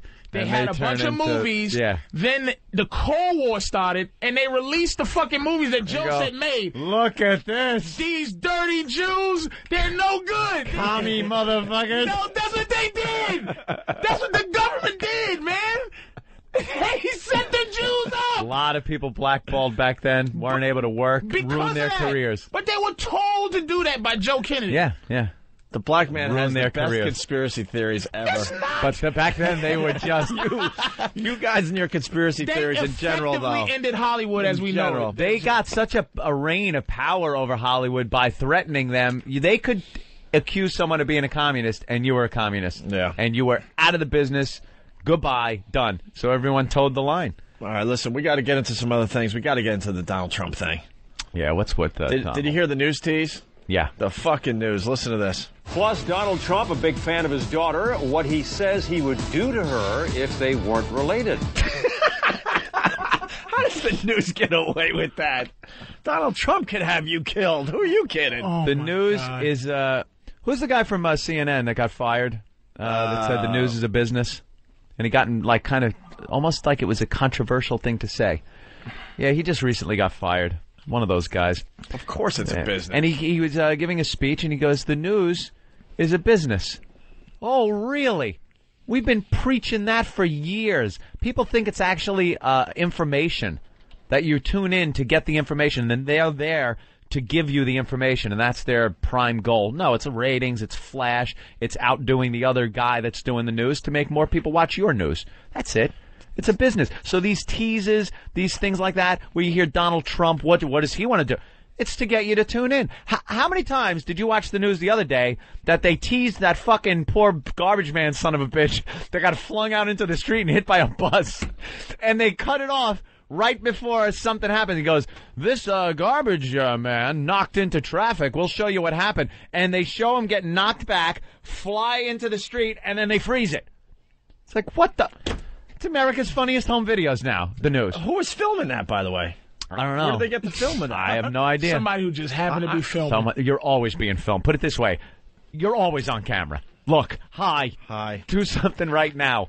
Walk out on the street. You're on camera. We'll listen to the news tease again. Plus, Donald Trump, a big fan of his daughter, what he says he would do to her if they weren't related. Fuck her in the ass. Eat that snatch. Make her suck his cock. He said he would shave her pussy for her if it wasn't his daughter. Here comes the beautiful Ivanka. He wants to know if her pussy smells like his money after this. The sad part is you're not too far from the truth. It smells like a dollar bill, Donald said about his daughter's twat. Her freshly minted twat. That is so fucked up for them to do that, man. Yeah, but he admitted some crazy things, so they're not too far off on this one. Okay, if she weren't my daughter, perhaps I'd be dating her. Donald Trump made those comments during a talk show interview promoting his daughter's first appearance on she's The a model. Apprentice. It all started when the Donald was asked how he would react if Ivanka, who's 24 years old, posed in Playboy. Trump replied, I don't think Ivanka would do that, although she does have a very nice figure. Then he added, if she weren't his daughter, he'd date her. After the show, Trump said he was only joking. Joking. Stop. Well, let's say he wasn't joking. Yeah. Okay? Is that horrifying what he said? Don't get me wrong. I'm saying to see that your daughter's hot, see that she's a good-looking girl, that's a little and fucked she's up. Grown, would you go, wow, does that mean he's yakking off to his fucking daughter? I don't know. I think it's a great sense of humor. We use shit like that all the time on this show. I know that. And I think it's very accurate. She's attractive, she's young, she's a model. If it wasn't his daughter, he probably would date her and marry her, and because that's what he does. He takes young, attractive models and has sex with them, and eventually marries them. So she falls into that category. He takes them, it is a little twisted. He gets them young and damages them up pretty good, and then gets rid bangs of them up and gets the new one. Like fucking Rod Stewart. Rod Stewart, he'll grab these young models, put a heavy city miles on them, and then kick them out and trade them in. He leases chicks. He leases them. Right. It's a lease, and he's got to pay for damages. It goes for the trade-in. That guy, he's the guy that brings the lease back all beat up and scratched, and they can't sell it. All right, well, The View was talking about this fine story and this fine comment. Of course they were. Easy, where are you going?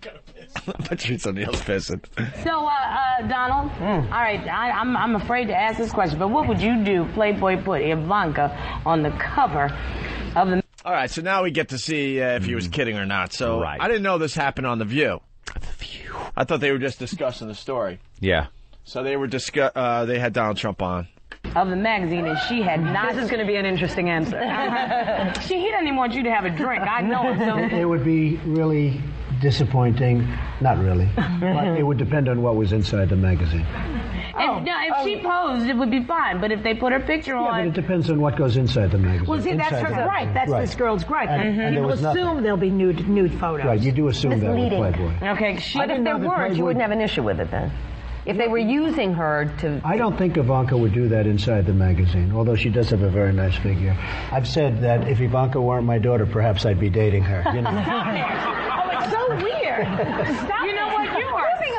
Yeah. Well, you're known for saying outrageous things, Mr. Trump. Who are you, Woody Allen? This is such a non-story. Making a joke. And the news picked up on this and made it more serious than it really was. Take it out of context. You print it. He's just fucking around. He's having fun. And then the news reports it as, oh, my God. He wants to sleep with his daughter. Look out. Comes the Donald. A non-story that the news blows up. That's a perfect they do example. It all the time. I'm glad we talked about it first and then played the clip. Yeah, because definitely. Out of context, when you read something, sure, we've done this before. We've read quotes, things we've said, right? And you read it and go, "Oh, that doesn't look good in writing." No, it doesn't. But in the context of the show and us laughing and joking, of course, it makes perfect sense. That is exactly what that was. He's on The View. He's having fun. He's mixing it up with the girls. And he throws out one of these outrageous, kind of funny comments. That's all that was. Shut the show down today. I'll go, "Ooh, Donald." They were like, "Oh, that's sick." It's a non-story. And he's like, "Is that terrible? Is that?" And then they have to make a Woody Allen joke. It's like, you know, can't come up with a pedophile from this century. Oh, Come on now. Donald. Let's go to Momo. Momo. Hey, good morning, gentlemen. Good morning. Hey, two things. First of all, yesterday you guys were talking about how screwed up it was that Dana Reeve died. I want some of that water, bro. Not yours, Sorry? but yeah. Oh, sorry. Go ahead. But anyway, and you guys were all castigating God for doing something screwy, and you were. No, we played it both ways yesterday. The Dana Reeve thing. No, I heard. Oh, who blasted one? I just wanted to play devil's advocate with you. If you don't think there's a God. You Patrice, you motherfucker. Oh, my God. Patrice O'Neill just fucking farted. Wow. Holy People shit. are leaving the studio. Hold on. It's an alert. It's an alert. Oh, my God. Oh, my God. Holy shit. Air traffic chaos after glitch. What? Oh, my God. That's the worst. Oh, my God. What the fuck just happened? This is the worst ever. I have never in Clay Aiken is get. Does anybody? Holy shit, this makes me want Jimmy Norton back. Like, his farts aren't nearly this bad. What the fuck did you eat? What did you eat? I had. What did you eat? What are you talking about? Oh my God! What is going on? Hey man, these shit. you know I'm telling you something. These news alerts, God. these fucking news alerts, man, it's not right. I do. I wish they had pal smell. It ain't right what these fucking news alerts Dude, do. my eyes are tearing. Fucking talking about Donald Trump. Shit. Wow, I smelt a little bit of it, and then the whole cloud, the whole green cloud came down over my head. I was praying that didn't happen. Did you try to sneak it out? Oh, it was a bubbly one. Was it a one? Bubbly. At least it dispersed. It wasn't a You rough. ever have one where you actually feel your underwear expanding because it's all air? You get a little lighter. It's like a hot air balloon in your pants. I was hoping that just hit me. I didn't realize that was so easy. Wow. You went for the that would have been one if you were alone. Very enjoyable. You went for the one cheek sneak, didn't you? I need to drink some chloroform. The Clorox. Drink Clorox. Nigga, don't drink. No, all right, not listen. the plant shit, nigga. The bleach. Drink bleach, motherfucker. Let's get back to Momo. Momo. Yes, sir. Go ahead. Yes. Where were we? Well, I was talking about the whole God issue. Yeah. And I wish Jimmy was there because he... Well, just in case, because people only catch parts of the show every day. Dana Reeve, she died, and it's just like, what? You question the fairness of life. Yeah, like she took care of her husband, Christopher Reeve, paralyzed for over a decade. Hold on, Momo. This is called the setup. And then Jesus. she long winds enough. up getting lung cancer and dying shortly after her husband dies. You would think, after being a saint like that and sticking with him and taking care of him, that after he dies, she would be able to then move on a bit with her life. You would think if there was a God, he would throw her a bone like, you know what? Yeah. I'm going to give you a pass for a while. I'm going to give you a few years on that earth to maybe Sometimes enjoy when yourself. God throws a bone, like whole civilizations get wiped out. So go ahead anyway. That's pretty much it, and you would think she would be given the ultimate reward for the second half of her life, But what is she given? Lung cancer and about 6 months to live. And doesn't smoke. That's it. And doesn't smoke. Doesn't smoke. Yeah. But you know what? Okay, you can look at it the other way. I don't know, if you touch it, but at least he went first. Because it's like if she went, wow. It was like he was just what he was by himself with no one but his Burden on son. the kids. You know what I'm saying? So Those poor kids. Jesus Christ. And then I want to thank CNN for bringing it home for everybody. It's 5 in the morning. I throw CNN on, and this is what I hear, like dramatic music. Lung cancer, the silent killer. Oh, there you go. You don't even have to smoke to get lung cancer. Non-smoker. It's the silent killer. That's what they're going to be big saying. graphic and ominous music. To 20% of people that get lung cancer are non-smokers. Yeah, thanks. Thanks for reminding us that we can die from that, too. CNN, thank you. A lot of it is could be other things you breathe in. But then we took the other angle on the whole thing. You know, she was supporting the stem cell, and maybe God's saying, leave the stem cells alone.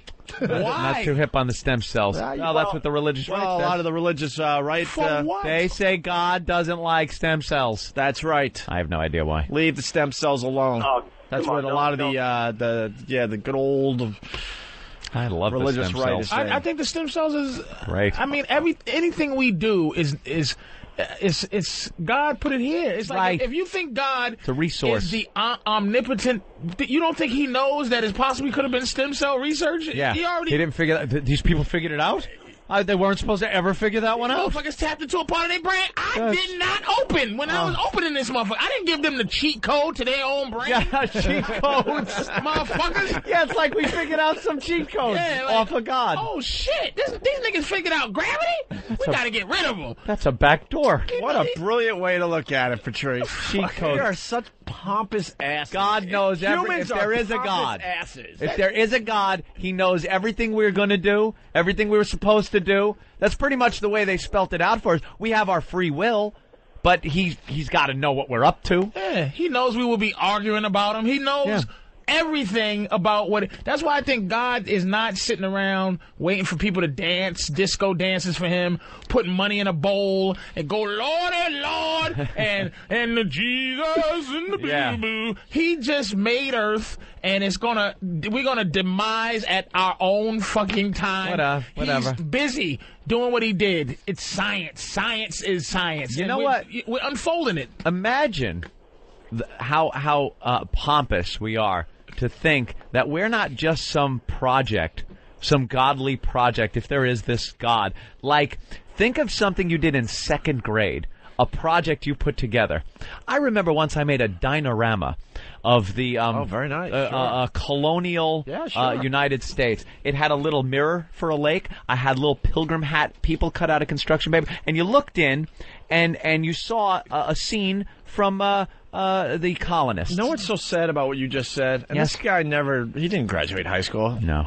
You didn't graduate high school? He didn't need to graduate high school. That's why you're ultra, extra smart now, compensating for I gotta compensate for I fucked super up. genius. Anthony, I made the same thing growing up, and I just called it like a pilgrim village. Yeah. What'd you call it? It's a dinorama. Dinorama, you asshole. Did you know that? Fucks no. Thank you. Because when he comes up with this shit, it's always Jimmy and I looking at each other like, what the hell? It's a stupid village thing. You know how you were saying every time you find something out, you want to just share it with somebody? Like, any knowledge you get, you be like, hey, no matter when you're trying to look for a way to talk about it. Yeah. And it's like, I just found out what gravity is. It just hit me with the concept of gravity, what it is. Space is not fucking empty. Space is an actual tangible thing. Right. And the reason we revolve around the sun is because the sun is pressing down in the middle of that fucking matter. That's space. The sun's pushing down. So it's like if four people are holding a blanket on either side and you put a bowling ball in the middle, right? Yeah. And now the bowling ball is sitting in the middle. If you put some other round objects on that, it will go directly towards that fucking bowling ball. Unless they're so heavy that they actually press inside the space too, but they're rolling around the area that the bowling ball is. There you go, Patrice. Hey, Patrice. I just found out what gravity is. But a lot of people are asking, so that's a diorama? Whatever? Diorama, yeah. A diorama? Okay. Diarrhea? It's a diarrhea. It's a diarrhea. Dinorama was actually what they used to film those old movies in, where it was claymation. Okay. Because you did say diorama. Yeah, diorama. Diorama. All right. But, and you'd look through it and see a scene from the past. Now think of, to bring it back to the God thing. Yeah. That was very, very important to me back then when I was making it. It consumed my life as a second grader for a very short period of time as I made it.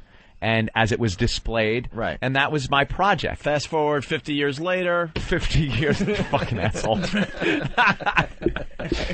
Now, it is a distant memory, a distant fond memory, but I could care less what happened to it, where it is now in the whole cosmic scheme of things. And I believe we are just one of these projects that are out there. Dude, stop. And Can I ask you a quick question, Anthony? Did you used to do the nuclear hide under the desk test? Yeah, I had to do that. Oh, Anthony's old as a... I had to do that in up until probably the 4th grade. Oh, you just told your age. The commies were going to nuke us, you idiot. The hills have eyes.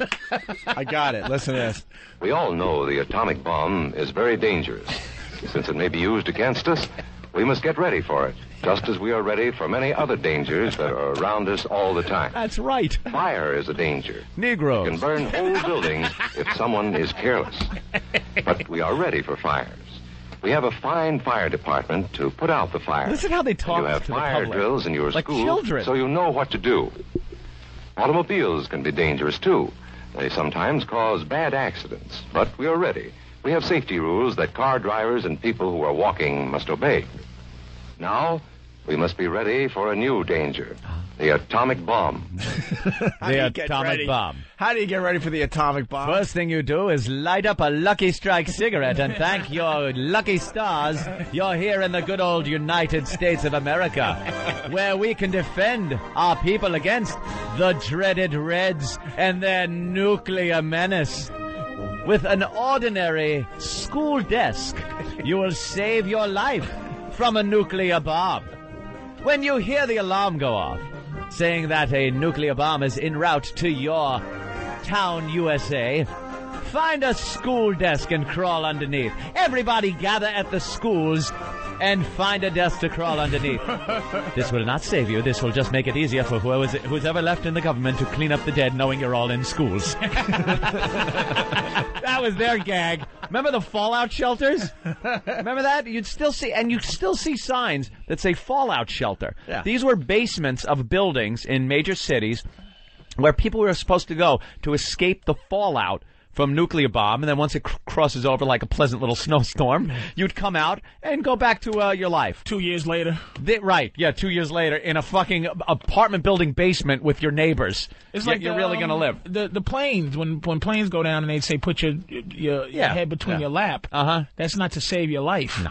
That's just so you break that neck when the plane lands. It's just we don't want to look at you. We don't want you suffering. We just want your neck snapped. Make this quick. They don't want to collect the pieces. They just want one. Just make it quick.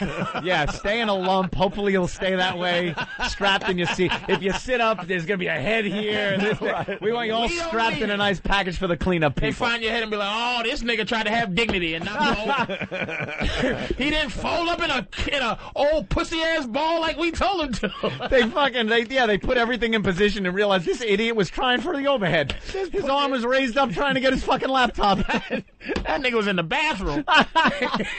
Here we go. But that's what, and the fallout shelters were pretty much so people would gather down there, and if anybody lived through this and society had to get together, there wouldn't be sprawling fucking streets and houses full of dead people. They knew where they were.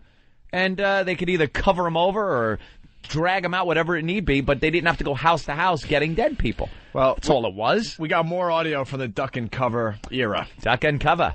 First, you have to know what happens when an atomic bomb explodes. You die. You will know when it comes. We hope it never comes, but we must get ready. It looks something like this. There is a bright flash, brighter than the sun, brighter than anything you've ever seen. Cool. If you were not ready and did not know what to do, it could hurt you in different ways.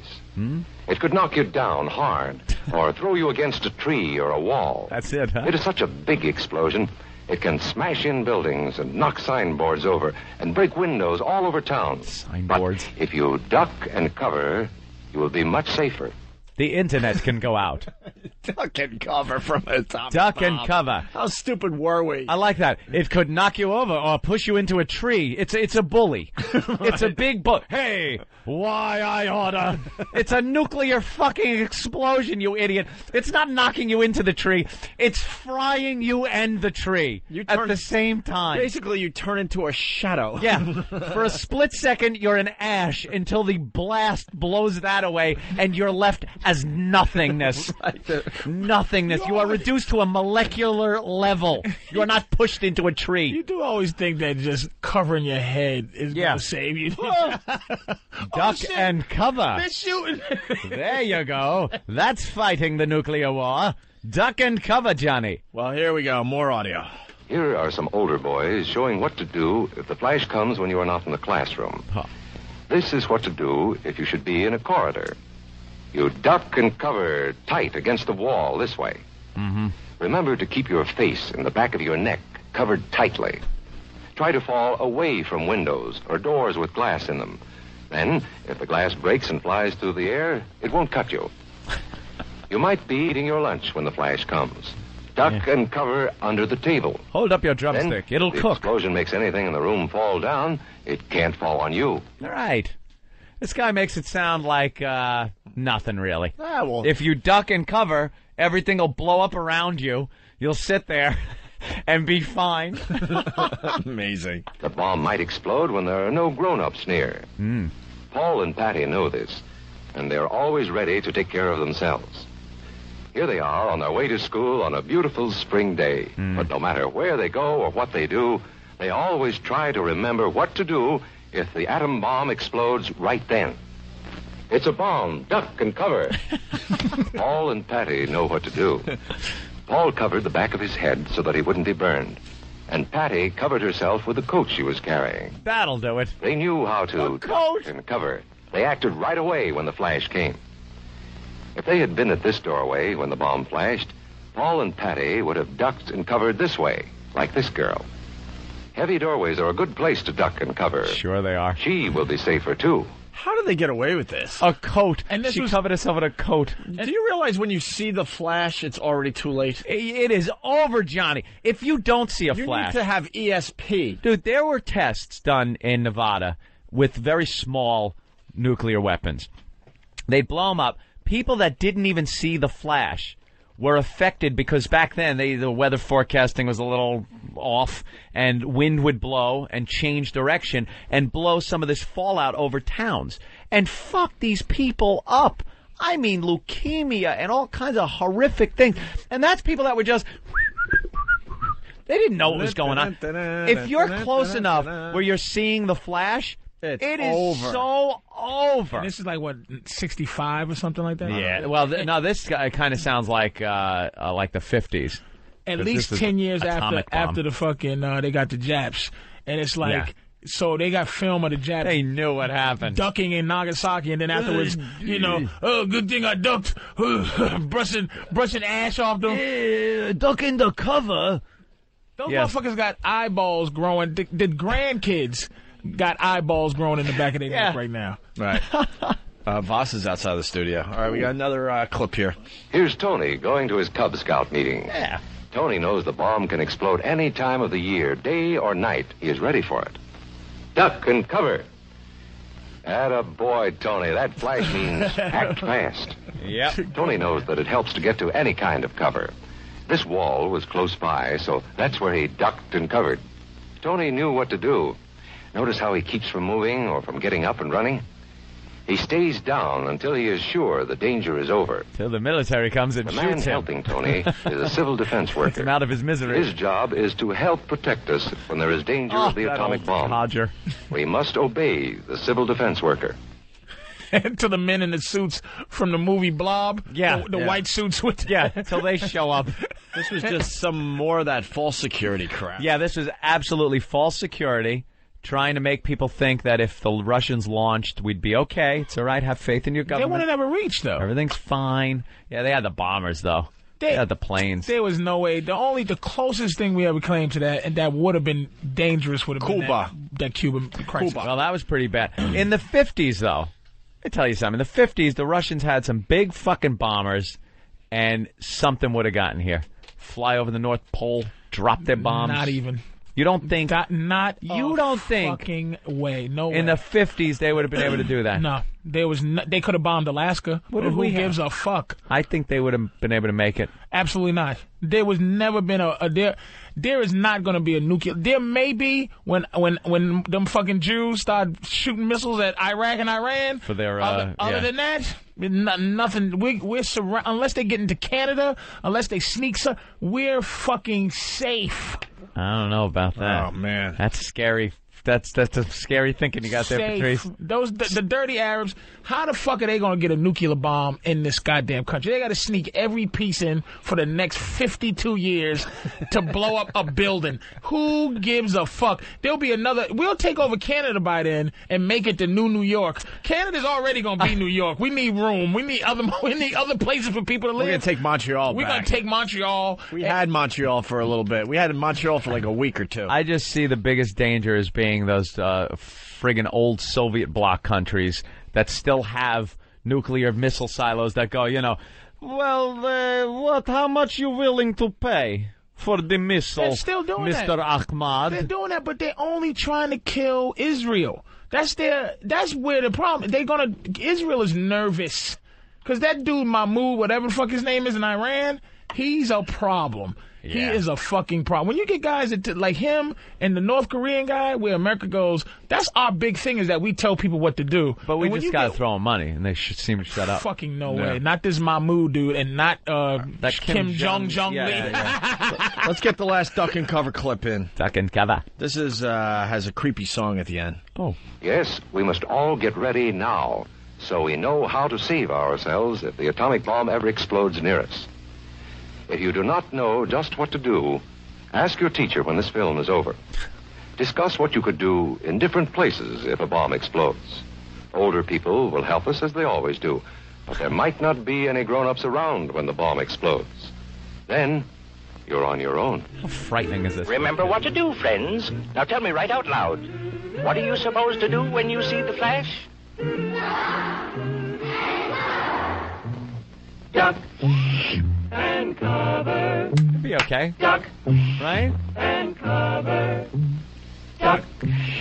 And cover. That's all you got to do. How scared shitless were we as kids? Duck and cover. And Pretty then, scared. And then in a week, you see Dustin Hoffman and Cuba Gooding Jr. and Rene Russo on the way to blow up your entire fucking town. Yeah. Witnesses. We forgot about Momo. Momo. So you were saying, we went on like a 20-minute tangent. Wow, we certainly did, Momo. What's up?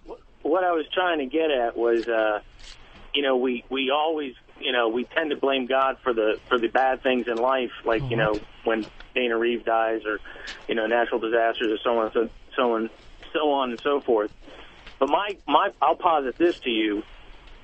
Why should we always complain about bad things happening to good people? Why should good things happen to bad people? Oh. In other words, we're all bad. If you really look at each one of us, we all have a Hitler within us. And so why should we all some more than others not expect to have, bad things happen to us? Momo, I hate you. Why? I really do. And you called yesterday like, why don't these guys ever put me on the air, right? You called yesterday with that, or 2 days ago with that? Yep. It was a joke. And this is why I hate you, okay? Uh-huh. Because under your comments, it says, I have a 16-year-old daughter. I understand Trump. We hate people who try to fucking get on the air with one thing to get another point across. Right. Well, I wanted to comment on that. No, you don't understand. Give a shit about your God crap. We have people screening calls not to get stories like that on the air. That's why they're there. They see, I have a 16-year-old daughter, I understand Trump. And then the screener goes, oh, that's the subject they're talking about. That's what they want to hear. It's kind of a good subject. Well, put you through. And then you bypass the whole thing by blurting out your theory on bad things, good people, good things, bad people. No one gives a flying fuck. Momo, even if you made a good point, I really don't like you. You know what I'm going to do? I'm replacing the M in the first word of your name to an H. You are now homo. Homo. Nice. I showed you. Momo, we don't put up with that shit. Well, I'll get to my point then. No. I don't pardon you. We give everyone a chance to talk on the show. You know what? We certainly try. But when you call up and say, I want to talk about this, and we're like, oh, that's cool, and that's what we're doing right now, and then you blindside us with something else, it's just... That angered me so much, I'm bouncing a random person from Pal Talk. Bye. There they go. And he's gone. Just any old motherfucker. You had to pay. Someone had to pay. Wait a minute, but see what you just did? Yeah. Now, this guy, Momo, helped you understand what you just did. Yeah. That person might have been good. And you playing God, you zapped that person. And Anthony, no, I didn't. That person was Anthony's Momo full of ruined shit. it. Was that person Anthony's bad full of or shit, good? by the way, because he's not bouncing any of the girls that are just flashing all morning long. It's completely random, Opie. You're such a liar. Someone had to answer for Momo. You're That just looking person for an Arab was good, name. and you just like an evil God. Hey, someone had to answer for Momo. So it shall be written. So it shall be done. You are playing God. You know what? I agree with We Momo. will not hear the name of Momo in this house again. Look, here's the deal. We really try to get to everything. You don't have to, try to fake us out to get your point on the radio. So people on Pal Talk, duck and cover. Duck. When you see Anthony putting the mouse over your name, duck and cover. That's right, Mustafa Dazi. Mustafa Dazi. Uh-oh, Mustafa's just seen a flash. What are you going to do? Oh, no, he's been bounced. Everyone else, duck and cover. Duck and cover. Uh-oh. What are we going to do? Who's next? Look at your screen, people. Look at your screen. Is it going to freeze up? Hey, is your screen all of a sudden going to freeze up around the light?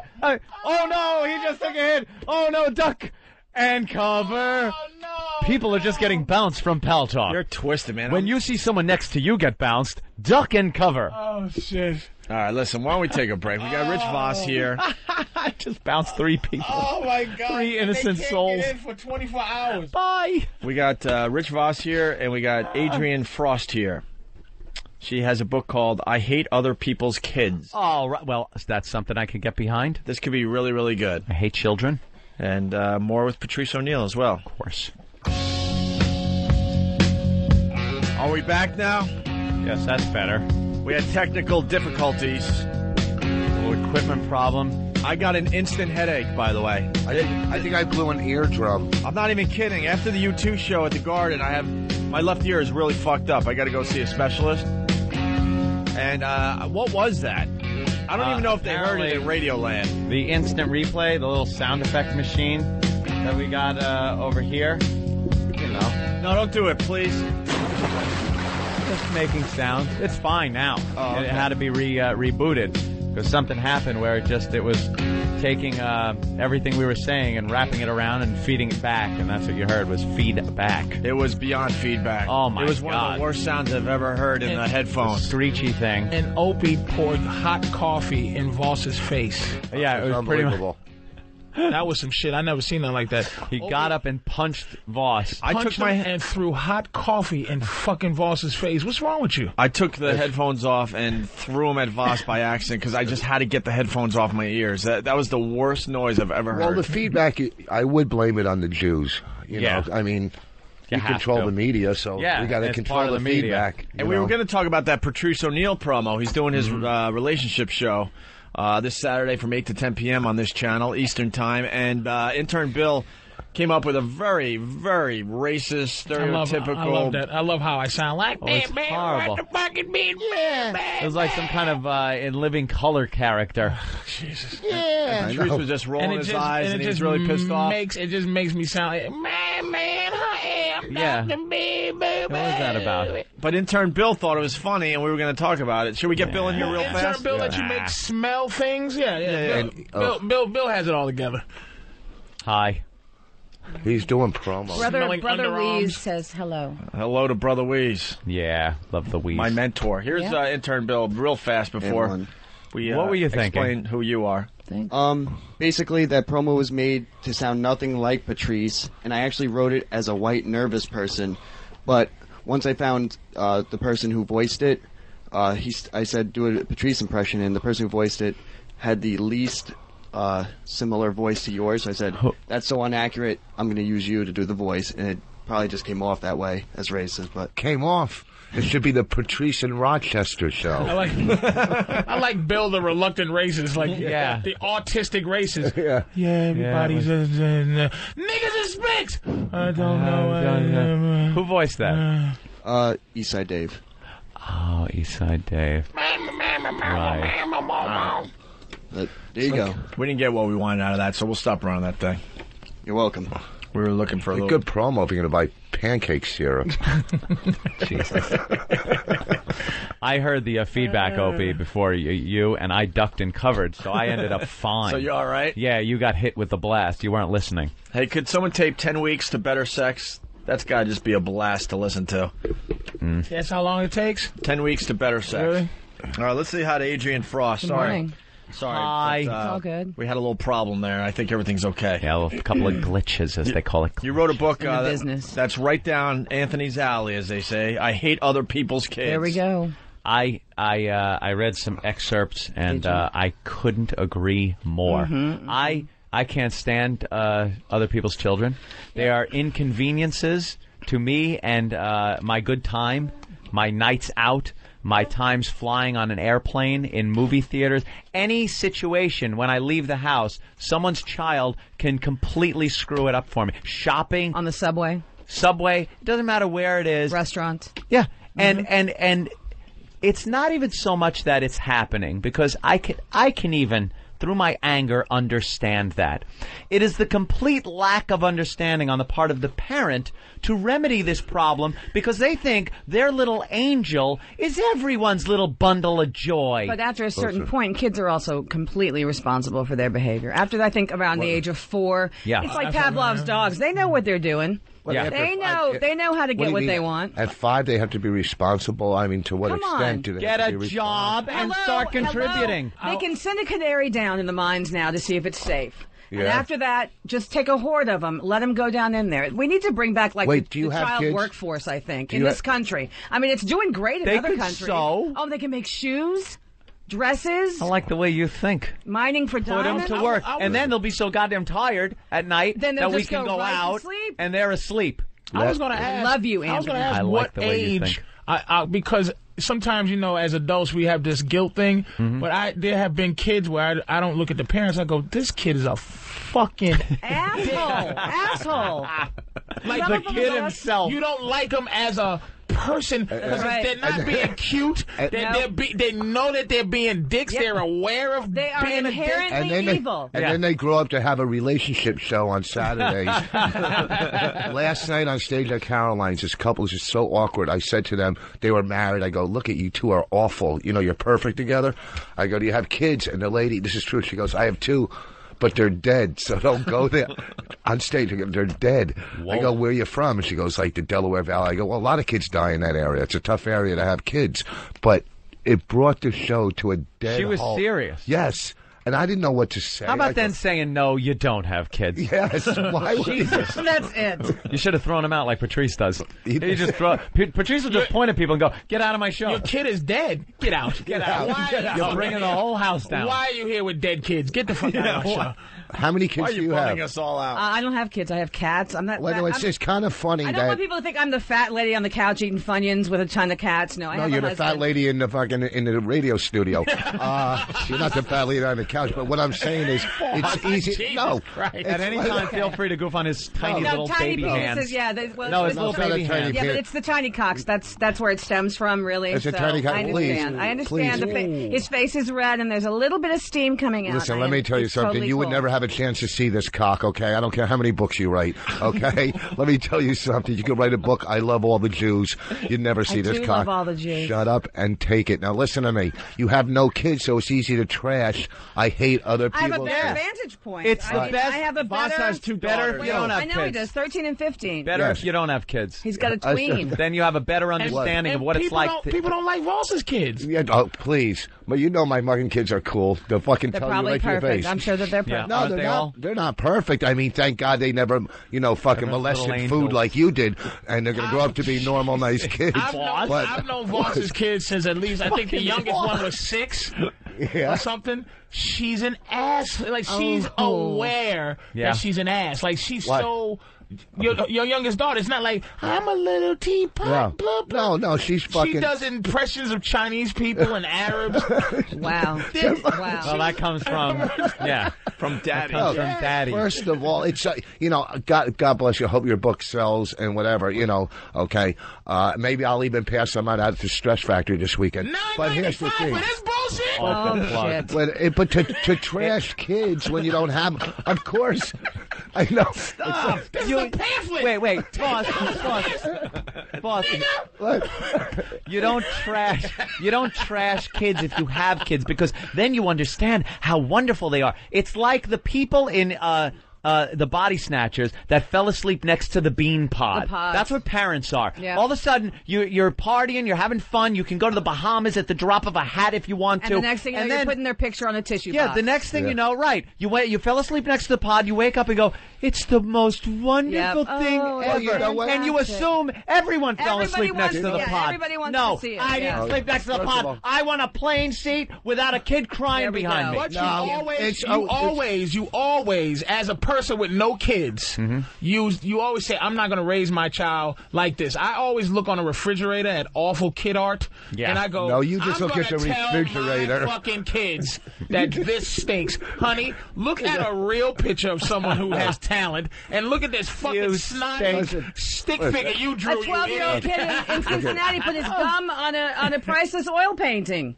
last week. Oh, isn't that great? At a museum. Yeah, and also an adult cut up the fucking night watch of Rembrandt at the Reich Museum. Okay, and that was an adult. Yeah. All right. So let's get here's the thing. Let's get into the kid thing, because Anthony agrees. No, well, Anthony agrees. Yes, but listen, I agree to a point. Yeah, I mean, okay, it's easy when the kids start screaming and yelling at her at the restaurant. In life, the parents think it's their right to have a dinner with their screaming kid in a restaurant. Then you take them out, of course. But they don't. But here's the thing. Well, they look at you like, what am I supposed to do? You shouldn't take them to a restaurant that doesn't have an animatronic rodent in it. Okay, looking at you, you spend a lot of time in restaurants. Okay, so here's the thing. Boss, why the anger? Because I just hate when people attack. She's been nothing but nice so far. All right, I'm trying to. I'll be nice to her. All right, here's the thing. If you were on a treadmill, you wouldn't hear the fucking kids, okay? What? I'm just saying. Why are you attacking? Why are you attacking? All right, don't worry about it. No, because does it make you feel better? No, it doesn't. No. Rich. The more he does it, the easier it is for me to just look down on the top of his head. It's funny, right? I'm sure you get that a lot too. Oh gosh, she's blowing me. Oh my God. See, I wouldn't. It's Tuesday. I know it's 4 a.m. As much as I like to give head, Rich, I wouldn't want to give it to you because your pot belly would bruise my forehead. Oh, yes, a real pot belly. In and out. Please, listen, Ralphie. Let me tell you something. Here's the thing: $10. A Jehovah Witness pamphlet is thicker than this. Okay, that's not my fault. Fucking What's going on? No, hold on. Because I got. What's wrong? Listen, where's this coming from? It's not coming from because I got kids and she's attacking kids. She doesn't have attacking kids. No, shut up. Since when do you know what the price of a book is anyway? I know. First of all, that could be a reasonable price. This looks like it would be a nice tabletop book. Right. A tabletop book? Yeah, it's called tabletop. You have it laying around. It's a humor book. And it's completely tongue-in-cheek. And it could shut up. And it could help out when you have people come over your house with kids. If they sit out on the table, maybe their kids won't take their greasy little hands and rub them on your television. All over everything. Why don't you just write, your kids are, just turn it into a redneck book. Listen to me, truck stop book. This thing. What? It's just okay, so 1 out of 10. And people are saying that you're on fire. So no, I was afraid it would feedback, so I didn't hit the other 8. All right. I just think a lot of people have been afraid to talk about this for a long time. And this boss, is take a break. Bring it to the forefront. Put it out there. We're going to throw you back on the bench. You had 5 great minutes there and you scored a lot of points. We're just going to rest you for a minute, All okay? right, I'll take a rest. All right, you're very good, though. All right. Because Anthony is on this topic. I've been preaching this for quite a while, and yes, it seemed like I was alone. A lot of people are parents, and I understand that, and a lot of people are disgusted with what I say about kids, and I understand that. It is your problem. When you go out to dinner and you're at a nice restaurant and there's some kid screaming about their food and I'm trying to enjoy a night out, why should I have to deal with it? Why shouldn't you get up, leave money for your check, and leave the fucking Go where restaurant? there's a kids menu. Right. Go to Chuck E. Cheese. They're not going to want to eat chicken marsala. Go to some urine-smelling restaurant with a diaper-changing table in the bathroom and have your dinner there for the next 20 fucking years because I didn't decide to have kids. I got to deal with your problem. If it has koala care, then you can be there. There you go. There you go. And can you tell the couch booger story? Please.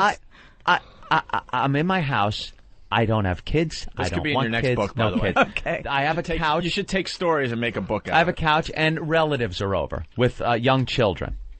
And a relative and the young child is sitting on the couch, and the kid's digging in his nose.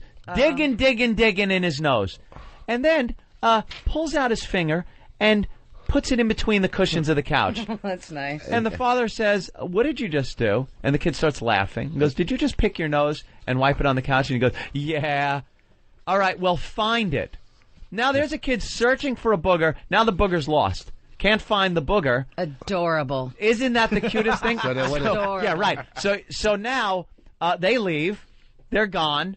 And I'm staring at this couch going, there's a hidden booger in my there. You know where the couch is now? It's I don't know. Army. And then I don't know. Then you dress Gone. up in a Nazi Gone. outfit. I had to buy a new couch to put in the house, which will now never have a child on it But because children you bought boogers it. and No, like stop it! children It's piss not cute because it's a kid. It doesn't It's have any not. booger germs. And then I got a 5-foot wide television set. The thing is, it's my pride and joy. High def. The thing is wonderful. You know what that looks like when you turn it on and see little fingerprints, little handprints that belong in that corner of the Blair Witch Project ending are there with pizza grease. Smeared up. Click. Oh, that's wonderful. Yeah. Could you get the Windex? Yeah. A little Windex, man. What? Have patience with the No, because now the whole house had to be Windexed up to 4 feet high on the walls. You know what? Kids. Say you and your lovely girlfriend. It's not going to happen. We already know. Have an abortion? What? No, because that would be. You can still name it. I swear to God. You can't keep it in this world. If she was late. Was that 5 minutes? If she was late, she would have an abortion. Checking. Oh. Well, I'm late with my period. Let's just get an abortion just in case. Just in case, life, yeah. Just in case. You can't. Scrape it. Let's just kill the blood. It's just straight Drano I'm has supposed that to get my new thing period that at you just 2 pop it right p.m. in. and it's 3 p.m. There you Let's go. go to the clinic just in case. Let's go through the drive-through. In this world, you only got what you leave behind. What? And your legacy. Yeah, when you right. leave your kid, what You know else something? do you got? You the know what? internet will have clips of me ad nauseum Thank for you. years to come. They could download me doing Reagan. And your they sperm could was download rarely the involved in wonderful. that. Are you saying? Are you I like to saying leave you? a legacy too, along with an pharmacy. Rich, you ain't that fucking important that you need another boss. Okay, are you saying you won't have kids? And by the way, you have no boys, so the boss name is dead. All right, how do you feel about that? You don't know what's happening in the next month. Oh, what's happening? Bonnie fucking somebody that's fertile? She can keep her name. His daughters can keep his name if they want to. Now you'll never have kids. No. It's because you're not getting fucked, or just that you just won't have She said them? she was married. I'm just not gonna. That doesn't mean I'm getting happily fucked. married. But, I mean, I'm not saying. Let's go there now. Hey, I was married and I got fucked. Every 4 months I write a check. No, just not gonna have them. Really? Why? You think you don't want to lose your shape? Oh my God! No, I have birthing hips. Get off of it. I definitely have the birthing hips. I'll say that. He cannot get off of it. Why? But you gotta lose it. No, I'm just choosing not to. I'll tell you. I choose not because you to. balloon up.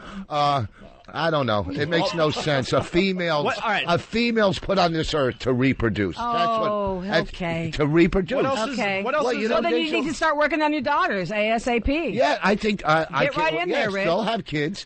I had no problem with them having, as long as they're nice, white, superior But I'm saying kids. now you can be proud to be involved in that. What do you mean? Whereas it's been, late night visits. Now you can just go ahead and date them out in open. No, you're saying I bang my kids? I'm saying you fucked your two daughters. That's what I'm saying. Take that back. Adrian Frost just smashed you. You kid fucking asshole. Go ahead, Adrian. Listen, Go, girl. Call the authorities. I'm telling you, even Donald Trump says it. You know, they look good. That's true. He does. He did say that I'm last just week. saying. And isn't that all they're really good for? That's the thing. As a female, don't you think she got you good? You know that, right? I know she really turned me on that one. Because I mean, those tits you could breastfeed. Oh, I'm telling a lot of kids when I hold other people's kids, they think it's a buffet. That's those wonderful. village feeders right there's there. Nothing coming out. Take one out. There's probably hair in the nipple. No, Here's what I'm trying to say. Not anymore. Yes, there's hair in the nipple. You know what? She's had no kids. So, okay, she's not Kate Moss sitting over here, but I bet her body's a lot nicer than women that have dropped 5 kids. Not Kate Moss. I bet you her body's nicer than women that have dropped 5 kids out of there. Tripping over their own uterus. It may be a little smoother. That's about. See, there you go. I'm not trashing how she looks. I'm a beautiful woman. She said, "Yeah, you." Oh, there we go with the self-esteem. Oh, here we go. I'm big and beautiful. Absolutely. Well, you're a step away from being a transvestite. I'm just fucking beautiful. Pick a roll or pick a roll. Shut up. You're a 2 on Wednesday. Here's what I'm saying. Jesus, Rick. Shut up. I'm not trying to trash you. I like you. I know. Here's the thing. A woman's job in life is to reproduce. Okay? So if he won't bang you or whatever, when he jerks off on your chest, scrape it off, shove it in, and get a kid. Because we do a lot of tit fucking. I have to admit to that. Well, look, they are kind of nice tits. So thank you. Who'd you bring with you that's completely horrified out there? That's my publicist. I just saw her mouth the words, "Oh my God." She just mouthed, "Oh my God." What publishing company is she? She's ready to yank you off this show. Yeah, she's like, it's done. Oh, that fucking lesbian. I love the girl. She's gonna kill me. I agree with her wholeheartedly. Thank it's you. It's Rich Voss that's a vindictive prick. I know. And you watch the sales of the book after her appearance. They're going to go through the roof. They will. You watch. The end justifies the means. Don't worry about it. Oh, my goodness. Oh, Jesus. Yeah, I agree. It's things like that, the restaurants and the movies. The goddamn movies are bad. Why do I have to go see a movie like an action movie? Like Hostel. Yeah, like a horror movie, a horrifying movie, and there's kids sitting in front of you. Why are you taking kids? Why would you take a kid to that movie? Hey, man. And they always they think Here's they can't the get a thing. sitter. If you're at the movies and there's a kid in front of you, move. I'm sure there's two. No I'm place in the theater. I'm sure there's 2 other seats on the other side of the theater. You're sure of that? You're absolutely sure of that. There is always here's a nightmare in a movie theater. Nightmare number 2 are the kids, because nightmare number 1 is walking in and go, "Yo, I'll take this seat." Right behind you. Yeah. Because you know there's just going to be a lot of yapping going on there. No, but sometimes the brothers are funny. Come on. Please. Do you go out with I a black guy? I'm petrified. Do I go out with a black guy? Are you married to a black guy? I'm married to a tall Jewish man who is a Sabra who was born in Israel. Oh, really? Yeah. Oh, now I have had some black folk. Well, because you fit a black profile. I know, I do. I've got the. I know. You know. I know. Wow. You know. Very open-minded. You all right, Patrice? She fits in the black profile. You know how you guys are. You never let hot white chicks. Fucking idiots with that shit. What's that? I'm not going to smash her, but she's doesn't fit into the black guy's profile. Why? Because she can write and read? Why? Here's the thing. Oh, my God. So I wrote the book. Rich, you are the worst, man. And when I walk into a movie theater and I hear this, from like a few rows back, I go, okay, my whole experience is ruined. You can get your money back. Well, I've turned in. Have you done that? Yeah, I absolutely have. Sure. She's a Jew. Sure. I'm not a Jew. My husband's a Jew. Well, he's a Jew. He made you get the money back. With a tattoo, by the way. Oh. He tattooed himself. Oh, okay. He's got the Star of David tattooed on him. That's how confused Rich Voss is. That's your next book. People with tattoos or something. No, Jews with tattoos. That would be like that'd be a hot But you were Jews with tattoos. Listen. He was loyal and betrayed the religion. Hold on, we're going to get at the same time. This is one of those crazy shows. We're going to get back to you, I promise. We got Lisa Loeb on the line who wants to say hi real fast. Lisa Loeb. #1 single. Lisa, you watch the show? Sure. Well, I do Best Week Ever on VH1, so there's a lot of stuff that I take a look at. Right. Mm-hmm. Lisa and Loeb. That was one of them. Hi. Hi, welcome Lisa. to the Opie and Anthony program. How are y'all doing? We're doing good. Very high-spirited show today. We love her show. You like the show? Bonnie and I watch her show all the time. We love her show.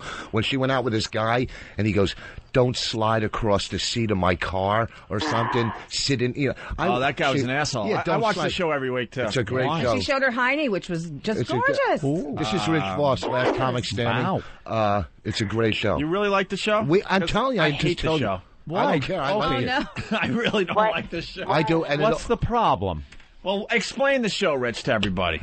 She goes on different dates. She's trying to find the right relationship. One, she's attractive, all right, and she's Jewish, which is great, okay? This is Rich Voss from Last Comic Standing. And she goes on different dates, but most of the guys are just idiots. She went on one date. The guy was nice, but he was too young for her, right? And it also has her friends on, that one girl that was in the movie with De Niro. What's that girl's name? Boy, you are really selling this show there, Rich. What's that? Ileana Douglas. Yeah, it's a good show. I watched reality. One guy sang her song. What is it about? Did you see that when It's he sang about- her song at karaoke? Lisa Loeb moves to New York to find a man and to get another hit single as well, right, Lisa? Well, a hit single, that'd be easier than getting a man. No, I'm just kidding. Really? No, both of them are long processes. You know, it's. And her mom wants her to get married because she's getting up there. She's my mom. Getting up there? Because she's a nice Jewish mom. Well, just Lisa Loeb. 37. You're 37? Maybe She's 38 good looking. now. She went to the rabbi's house for dinner. Yes, I did go to Rabbi's house for dinner. It's kind of like Sex in the City. It is, only But the with reality, real people. Yeah. it's the real version of Sex in the City. Are you having sex with these guys and reporting back? Oh my God, there's all kinds of crazy sex, and there's just it's a docu-pic. No, I'm not having it. No, you're not. No, You're going out on like nice dates and stuff, and Yeah, I'm going out on dates and feeling them out. Well, she went on a date with this really, really ridiculously rich guy that had a Rolls Royce or something.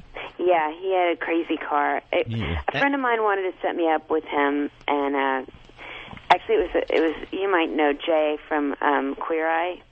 He's the one who's in charge Rodriguez. Patrice knows him. Yeah. You know Jay? He's one who's more in charge of like what to do when you're out on a date. Culture is what it is, I think. Uh-huh. And anyway, Jay hooked me up with that guy. But you're getting dating advice from a gay guy? That's a little weird. No, the gay dudes are always giving chicks advice on dating because they can kind of spot what the good guy is supposed to be because they're kind of after the same thing. Well, on this date, too, if you didn't see this, she was having dessert. Right. She was having dessert, and she said to the guy to tell her to stop at some point. But if you didn't see her say that, and the guy, when she's having dessert, goes, stop, no eating. So if you didn't see the part before, you're going, this guy's a real ass. Exactly. You know, you should see the girl in the studio. Someone should have told her to stop about a year ago. But here's what I'm saying. Rich. No, But that's why I'm involved in this. Like, one of the He's parts just a one-trick pony with that joke, aren't you? I love Lisa Loeb. All right, will you shut up and let her talk? No, I was just going to say that's one of the reasons that I was able to do this show, because I'm sort of, I mean, I watch reality shows. I think they're really funny and entertaining, but I also know that they change a lot of things when you see the show, and people are put in positions and say stuff that they would never say and you know, make them look like idiots. But I just wanted to make sure it looked like what was actually happening. I mean, I also wanted to make sure they weren't shooting my life 24 hours a day. I would never agree to that. No. That's crazy. Embarrassing things like going to the bathroom and stuff. Well, unless there's an issue you might need to know about, that would be okay. You know, when you watch the show, it looks like you're trying way too hard to get a man. Why? Why should you have to try so hard? Because I'm going on dates. I'm walking out of my house. But like you're just looking at it way too seriously, and you're too. I'm 38 next to this weekend. Well, you come across like you're a bit on the desperate side, and you're a good looking woman. But it's like, oh my God, I need to find a man. And that's the angle. And if you're going, I think if you're going about it like that, you're never going to find the right person. Okay, I have a question for you, really quick, and then we can move on. But are you single? No. You're not single. Well, I'm dating someone. You're dating and I'm very, very happy. Did you go on a lot of different dates before you found this person? Yeah, like anyone else. And did you come across a lot of women who said on the first date, look, I want to have kids and I want to get married? No. Eek. No? Did you get that? No. Okay, because I've heard a lot of women who go on dates. I've heard it from guys. High school girls are not, thinking that way. And they say that stuff, and to me that sounds desperate. When they get right in there and start getting sort of obnoxious and not even just have a couple conversations. Is that what they're doing? Like trying to spell out a relationship right away? Because they're in a so rush. Compared to that kind of situation, I'm just doing this in the way that I know that my smart friends do it. You try to meet people, You go on dates. Yeah, the lottery. You talk to people. You try to be discerning. If you realize, you know what, they're not so easy to talk to, maybe I shouldn't go on some more dates with them. But, because women. But it looks like you want to get married like tomorrow. Yeah, she's looking. Well, I do. I want to have kids tomorrow, but I also don't want to get married just to have kids with somebody that I don't even like. She's looking for love. It's the lottery. And it's also a TV show. It's edited. You don't see all the time that passes in between. Yeah. All the things that you see, so it's all put together in one thing that's chock full of dates and situations. And then you go out and you're like too perfect. Oh, you got to get a little terrible. You got to get a little messy, just a little bit. I'm not talking about a skank look. I'm rough. Mess up your hair slightly, or. I'm from Dallas. I'm from Dallas. But you walk out with the latest fashions, and you're just perfect. Those Your are my makeup's clothes. perfect and everything. Yeah.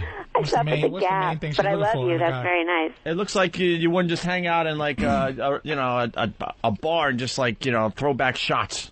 Well, I probably and get wouldn't loose. do that anyway. Who's her husband? But, what's her husband? What you looking for? Yeah, what's the main thing you can deal with, and the main thing you can't live without? You're looking for a Jewish guy, right? That's not the main thing I'm looking for. No, what is the main thing you're looking for, and what's the main thing that's a no-no? The main thing I'm looking for is somebody who's kind and loving. Actually, it's hard to say one thing, because I want somebody who's kind and loving, who's ready to get into a serious relationship, who's single. They should be single. That'd be a good thing. You haven't met him yet? I've met a lot of those people, but then there also has to be some kind of chemistry. Right. You know. Well, you know there's no single guys out there, right, Lisa? Where'd you hear that? Here he goes. He's an expert, by the way. Patrice O'Neal is an expert. He's got his own radio show on relationships. I'm just saying, Lisa, there are no single guys. When you meet them, there's about 10 other women. So you just have to have enough patience to weed them out. You have to be competitive with those other 9 that are hanging around. Game. It's just, you meet people. It's like when you're a kid and you're picking your teams and you say, oh, I like that person, you put them on your team. Oh, it's really and then you see if it works out. Well, yeah. All right, 37. I'll tell you Good what. luck to you. Well, I know. It's like, why look at it in such a negative way? Well, because that's the truth way. My sister Debbie and I talk about it all the time. They say, oh, there's no single men left, blah, blah, blah, blah. There aren't. If I was single. Well, then who are like the 20 people who have been emailing me and calling me? The ones that want to sleep with you, Lisa, because I'm looking at you and I'll email you too and lie. Because you're hot. And then I will read you and say, no, but maybe that's really nice. You'd like to sleep with me. And then maybe we talk. Maybe I'd want to sleep with you, and we'd be set. And we actually end up liking talking to each other. Yeah, see? There you go. You never know. You never know. Ante up first. That's what it is. You ante up. You got to ante up. I got to bring up an episode that just really pissed me off, Lisa. Please do. All right, so you're dating all these guys in New York, right? And there's a new thing in the dating scene where you do, like, chores together. What is it called? Or yeah, that was funny. Errand date. Errand date. Yeah, so instead of doing the regular date, maybe dinner and a movie, whatever, this new thing is happening where if you're dating, you do chores together, basically. Like, hey, I need containers, and you need containers. Yeah, you do. So they went. So she went. She went on a date to the Container Store, right, Lisa? The Container Store. And this is where I'm like, holy crap! You pissed me off so bad. Why? So it's the end of the quote errand date, the chore date at the Container Store. Yeah. And she buys containers that were how much? $200. It was close to $300. $300. Guess who paid for her containers? No they way. were on a date. No way. The guy? Yes, because they were on a date. And why do you Guy's think supposed he to did pay. that? Why do you think he did that, Lisa? Because he was a lovely guy? He had stock in containers. No, because he wanted to pay for me. He was mad at the last date I paid for him, and he thought that was really... Yeah, but paying for a date like dinner or something is one thing. Paying for a shopping spree. Why didn't you go to the shoe store? And do you know what happened on the next show? You gave the money. Huh? Do you know what happened on the next date where I saw him? What?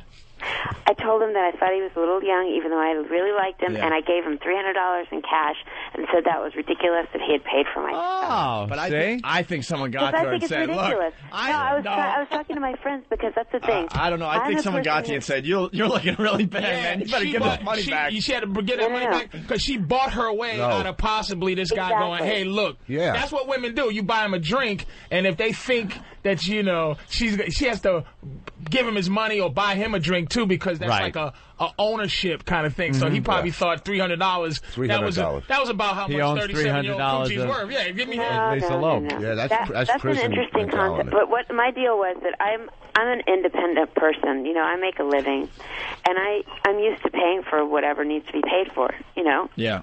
it's not a problem.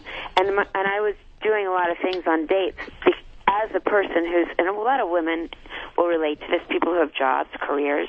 It's not like I'm looking for some guy. I mean, it would be nice to have some guy who could help contribute and be a partner. But I'm not looking for some guy who's going to be my sugar daddy, and that's that. It was just weird that you allowed him to. I was trying to let him do his thing. He was the one who wanted to go on the errand, and I thought, all right. When he was pulling out the credit card on the show, he was like, "I can't. She's actually going to let me pay." I know he was doing it real slow. Real you know? slow. Like, I don't have this kind of money. I'm not going with this bitch on a date to the car lot. And then he asked me out again, and I was like, "This is ridiculous. This guy, he can't afford this. This is crazy. He's a sweet guy. He's got a business that he started. He's in regular job, but he also has another business he's starting. And I don't feel good about this. In other dates, I would be paying half. If it was something really over the top, if it's buying junk for my house, unless he has like some specific gift he was giving me, which would have been really nice and totally unexpected, he shouldn't be buying that stuff. I totally agree with you. Are you kidding me? It just looked so bad on TV. Would you go on a date with me? I'm married, but just to see if we would have hit it off. You know, I would do that just because I think. By the way, the phones. Everybody wants to go out. No, but I look at her because I'm a Jew, but I'm not your typical Jew. You know what I mean? No, I don't. What are you talking about? Well, I'm not, like real yentiv, and I'm not cheap, and I'm not I'm kind of like a tougher type guy. But I think we would get along. Are you kidding? And I think. Right? But I'm married, and I don't think you're married is like one of the number one things that is a no. Yeah, that's probably a biggie right about now, huh? And your slobber is a close second, motherfucker. Surprise! I don't want to date someone I don't who's think married. Lisa Loeb is in the situation now where she can sit back and wait for the guy to leave his wife. Well, no, I just to have lunch and see if we would have hit it off. And Lisa, you live in just a different world as far as New York goes, because the other show was where you went to, I guess it was a club, and it was a dog date. Oh, yeah, that was funny. What the hell is going on with dates, with these thematic dates? Can't people just go out? And I got to admit, they can, but, we're making a TV show. And so, I hear No, you. but this is, she's making a TV show. I understand. We take things one step further. Like, I went with Ileana to the dog run. She wanted me to go to the dog run because she said, you meet people at the dog run, which you do. Immediately some guy got my number. I'll help you out here, Lisa. And so I was like, okay, I'll go to the dog thing. Plus, a friend of ours, Yana, makes these hilarious clothes for dogs that match people clothes, and I'm into that kind of weird thematic clothing every once in a while when I'm not wearing all black. So we went to the dog party, and there were some interesting people there, for sure. Yeah, but the point I'm trying to make, because obviously you're making good TV, I could tell you were like, what is this about? So you went along with it for the show. But what amazes me is that people are actually doing this, trying to find somebody to love. You have to make an effort. Their dogs and their pets. Okay, here's the thing, though. Like, I truly believe this, and I hope I'm not offending anybody who I'm about to go on a date with later this week. But it's important to get to the date early. You got to get out. A lot of people have stopped trying, and they don't even leave their house or their apartment, and they think they're in. Maybe they'll meet, like, the pizza delivery guy. I don't know. We all love pizza. But another good way to meet people is the first step is to leave the house. So even if that means leaving to do something that's not 100% what you think is a cool thing to do, you might meet somebody. Like I went to a J-date party once, and the bartender was really nice. What's that? I didn't go to the J-date party to meet the bartender. But what's the worst when you're on a date, like at a nice romantic dinner? What if the bartender was a nice fucking guy? Well, no, exactly. Then all of a sudden I've met somebody that I didn't plan on meeting. I planned on meeting somebody who attended the party. Well, I used to be a DJ and in bands when I was in high school, and I wasn't at the party because I was the DJ in the. Would you allow yourself to fall in love with a guy that has a basic career and no money? If he is really hardworking and excited about what he does, and has things that he wants to do, and is excited about them, possibly make it bigger than that bum is now, she'll do it. If there's some potential to an upside. Better, yeah. If that's truly the first part of their life, and they're going to continue to grow and to be great at what they're doing, then yeah. Lives in mom's basement, out of the question. Well, the worst is when you're on a date and you're having a nice dinner and there's like a little kid crying behind you. It's just the worst. That would ruin the show. That's when you bring your shotgun. Yeah, I hate when kids are out. They shouldn't be out. I'm going to come out with a book about hating other people's kids. Final observation about you have kids? I have two daughters. 2 daughters, believe it or not. So you're trying to get away from it. No, I love my kids, 15 and 13. Hey, a final observation. You got that older friend in the show? Yeah, That's like Samantha from Sex and the City? Ileana? No. My friend Stephanie? Is she a cougar? Tell her to calm down with the crazy fashions.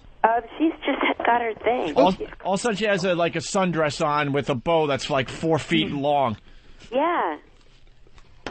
What happened, Rich? I don't know. The wire touched my leg, and I thought it was like a rat or something. A rookie. Single? Huh? Or gals? Is anybody there single? Like dating single? Jim Norton should be perfect. Like saying Jim Norton, but there's he's not not a here. woman in your life, like not claiming a woman, no. But every guy there's no single guy. Because every day a guy is trying to get a girl. They're always looking. They're always looking. Not me. You should be on the show. Because we could talk about getting girls and girls getting guys. You don't get guys. And then guys. At what point do you decide, okay, you know what? What are you doing to get guys, Lisa, besides just existing? What are you doing to get a man? She's going on dates. She's finding alternative methods in which to meet guys. She's not doing shit but breathing. She's doing more than breathing. She's doing more than breathing. She's making a decision on who gets to be with her. She's doing what she can to find love, Patrice. To get a man. How do you get a man? How? She stays in shape. She's let pretty. Lisa talk. No, people are coming to me, and at the same time, I'm just getting to develop my life. I'm working on things in my career still. I'm working on a new album in the studio. I go to the gym. I'm maintaining mentally, spiritually. I'm maintaining until I find a guy who's worthy of me saying, okay, mister, you have no... All right, forget it. Good luck to you, This is what you'll hear Saturday on Patrice's Love Advice Show. Yeah, he's got a twisted way of looking at relationships. There's just nothing. I'm looking at her. She's 37, right? But this picture's so sexy. But this is a picture that should be of a 20-year-old or a 19-year-old. Like, hey, watch out! I'm pulling the little titties are popping out. I still got it, y'all. But you're 37. You got some skills to get. And no offense, I haven't been trashing you. Wait, I have some skills to what? But what's she supposed to bring to the that table? Word. What are you talking about? I'm saying to you, Lisa, you are getting of an age where you have to learn. You're sounding like a 20-year-old going on dates. You're right, so almost finished. I'm saying you are acting like you are the prize you were back in the day when you wore poodle skirts. Now you're 3 years away from the big retirement age for women, which is 40, and you're walking around like you're making decisions. Whatever. No. Enjoy. I don't agree with you. All right, let Lisa talk here. I'm not. All right, hold on. Let her talk. I'm listening to. This is annoying. Hilarious. No, wait. This is actually hilarious. I want to know what you're talking about. You're making comments, but I want to know how that can actually apply to me and how can it help me. It can't apply to you unless you want it to apply. Meaning the fact. You have to give me some content in order for it to apply. I'm going to give you the context. The context is stop going on these dates. No, not context. Content with an N. The content of it. The content of it is stop going on these dates with the idea that it's about you.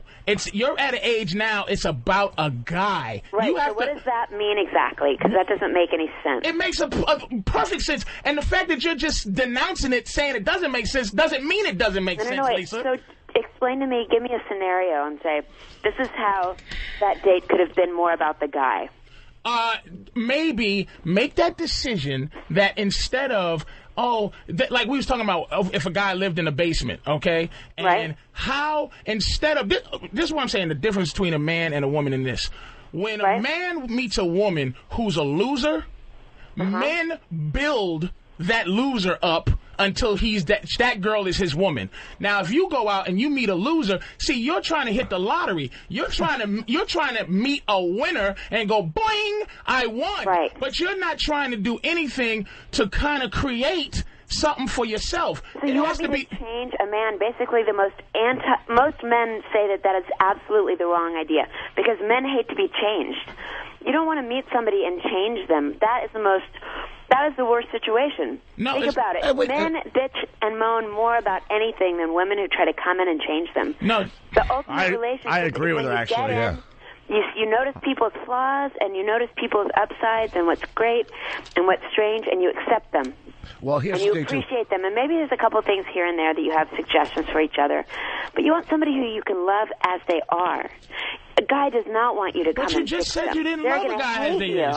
If a guy comes in and he's a hard-working plumber, you go, I love this hard-working plumber. As long as this motherfucker don't stay one. See, no, see how terrible that is? You want me to go in there and say, find a guy and make him the right guy. Yes. That's ridiculous. Why would I want to do that? But you're searching for the right guy. That's what my point is. My point is, men, we get, like, okay, Opie's don't want to be changed. Come on. I didn't say change a man. I'm saying that men, when we go get a girl, we don't just say, okay. Like, when you don't like us, like, when women go, do you have kids? And you go, yes. And they go, up, check mark, cross mark, you have kids, it's not for me. But when a woman comes in with children, a guy's like, you have kids? And she's like, yes, I have 2 beautiful kids. And you're like, all right, we'll figure out how to work this shit out. You know, I usually don't want I've done that too. Excuse me? People say, I went on a date with a guy, the Container Store guy, for example, and immediately I knew, this guy's too young for me. But I said, you know what, he's a sweet guy. He seems nice. I like his style. His haircut to me is cute. He has a little business that he's starting with making these really cool T-shirts, and he has a whole other business. I know him through a couple of different friends. I'll go on some more dates with him. Maybe he's okay. He's not the exact guy I had in my mind, but I'll try it out. And I give it a chance. But then at a certain point, I realized it's not fair to me to keep dating this guy when it doesn't feel right. But that's what I'm saying. But yeah, you got to be open-minded. You can't just shut your brain down. I didn't want to date any musicians, and I just ended up kissing a musician and actor. And this is what I'm saying, Lisa, to you, is that the frustration in, I don't know if it is frustration because you're very career-oriented, but the frustration that women have is that you go out and you meet men, and then you go, I wasn't going to date a musician, but maybe I'll date one now. See, men don't have that option in their life where you go, I wasn't going to date a girl who worked at McDonald's, but now we have to treat the girl at McDonald's the same way we have to treat the girls that have the books and the girls that have, we have to approach them with this idea that we have to create happiness for ourselves. Happiness has to be thrust upon you as a woman. You're waiting for Prince Charming. Happiness, you have to be happy before you can get into a relationship. But you're not doing anything to create a date for yourself or more for yourself. It's basically this guy has to come in and be this way. Right out of the showroom. Out of the showroom. We're willing to put some options in the vehicle after we buy. Well, that's fine. That's great. And I assume that. No, but that's what people do for each other when they love each other. You know? No, it's they want to impress each other. But you're what changes are you willing to make? I'm willing to, on the religious side, actually, I've developed a lot, and I'm willing to try to celebrate other person's holidays. Denounce Judaism? No, I'm still Jewish. I like to raise my kids Jewish, but I was a little more strict about it before. If a guy said, okay, this weekend I want you to go to the Stress Factory to see Rich Voss, would you go to a concert? Oh, what a cheap plug. You are the cheesiest son of a bitch. But I would think about that. See, here's what Patrice... But Patrice, what you're saying is you want to get a girl... So you're saying, I'll get a girl that's completely has no self-esteem and build her up. Did I say that? Yeah, well, you're saying... You're saying... What are you saying? You know, Voss, you try to make profound statements in your own fucking mind that has nothing to do with what's just said. You got a good point there. You're a fucking idiot. You got a good point. You just make up what you want to say because you have it in your fucking mind. All right, so. Shut up. All right, well, let's let Lisa Loeb go before she hates us. Lisa, well, good luck. Thank you. Seriously, I'm always interested to hear somebody else's opinion on how they see it. I'll fix you up. Just call me up or MySpace me. I'll fix you up, Lisa. I'll fix this right up. Patrice O'Neill from WebJunk20, matter of fact. There, I do agree. I think it's so important that you have to be an individual and you have to have things that you're excited about in your life, and you're always trying to be a better person and learn how to enjoy your life. That makes you a better partner for another person later. You just got to stay in the game until love hits you between the eyes. There you go. That's what happens. You can't put a label on it. Gotta hit you there. Till love hits you between the eyes. That's what I'm saying. That's good. With this But everyone goes out there with between the eyes is a kill shot. But everyone goes out there and says, well, you know, she has to be this, and this. And then one day you're just walking on the street or something and bam, it hits you. And you didn't even know where it came from. Yeah, out the window. No guy does that. No guy goes out there like that. That's what I'm saying. Guys go out. Here's a date. You're saying she's going out there like that. No, I'm not saying she's going out there. Guys go out and go, all right, I hope I'm going to get some pussy tonight, right? Girls go out and go, all right, I hope I meet somebody I want to give some pussy to tonight. It's a perfect world. She's always, a woman is always not, they're never hunting, so they're just hoping. Never. I hunted in my day. Oh, well, please. And then I ate my kill. Oh, you ate your kill. With chocolate sauce. I like Lisa though. Lisa's smart, man. She got some shit with her, and she double talks too. And this is not offensive, Lisa. She's like a guy because she double talks very well, where it sounds like, and you go, wait a minute, she didn't say shit. She did very well against you, Patrice. That's what I'm saying. Did very well. She's very good, but she's like a dude, and that's who she's going to have to meet. She can't meet this dating guy. She has to meet a complete dick for her that she's enamored with. Somebody who can deal with that. Yeah, deal with her. Control. She's a controlling girl. Yeah. You can hear it. She runs shit. She's pretty. So to a 45-year-old guy, she's like fucking, she's the shit. And she can control that. Make him buy, you know, the whole canister thing. Buy stuff is totally bizarre to me. Because I buy all my own stuff. Yeah. But it was control. But you need a guy, you need a guy that's going to be like, I might call you. Yeah, beat it, Lisa. Yeah. No, I will not do that. Yes, you will. No, I won't. If you don't find, if you're not going to find happiness until you do it.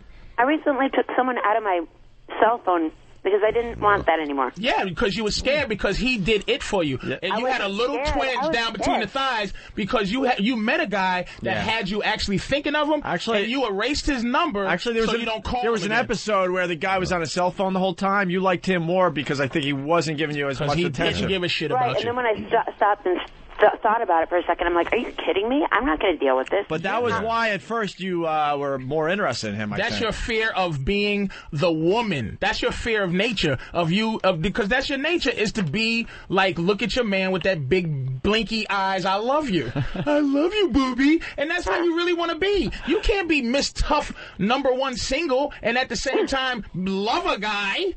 It ain't going to happen. Really? Why is it going on now, Lisa? Because I'm still looking. Yeah, there's a second season that has to be filmed. I was just going to say. I know how this TV works. And no offense either, Lisa. I love you. And #1 OBGYN. Oh, we're almost done. What? No, I'm just kidding. I said I'm sorry. OBGYN. And no offense, Lisa. That was exciting, baby. Listen, you were excited. This girl's good looking. She's intelligent. She's going to meet the right person. I'm telling you, I watch the show and I go, if I was single, I guarantee I would try to go out with her. But that's no fucking big deal for you to say that. Let's let Lisa go because we want her to call back someday. Why? Oh, no, Lisa. Lisa, I give you a lot of credit, man. We beat you up and you hung right in there. She's a trooper. You did all right. I love her. You like black men, Lisa? Huh? Are you racist? It's so early. I just woke up. No, you did great. Thank you.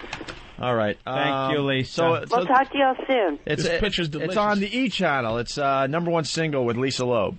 Right. Oh, and I have a new album out. The very best of Lisa Loeb. You gotta say that. Really?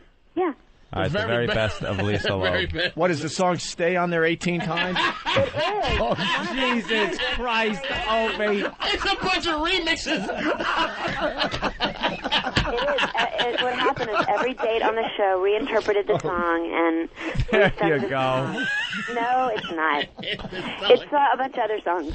Some you heard on the radio, some you have not heard on the radio. All right, Lisa. Thanks for being a good sport today. Thanks, you guys. All right, it's Lisa Loeb, everyone. Take care. Bye. Cool. Hey, Lisa was pretty cool. She's cool. Yeah, she's a good girl. She took your shit, Patrice. She's a good girl. Dishing that misogynistic ass out of your mouth. And you know what? And it always, you can't beat nature. You can't beat it. I'm not trying to say, hey, this is my fit. You cannot beat nature. That's why people are going to listen to your show. You whittle things down to a primal level that is so primitive and just, here's men, here's women, and if you don't agree with me, go fuck yourself. There's no nuance. There's no exceptions to rules. You have relationships figured out like a mathematical problem that is exact. It is done. There's no art to it. There's no form. It's It's math. That's what I love about you. It's what sharks do.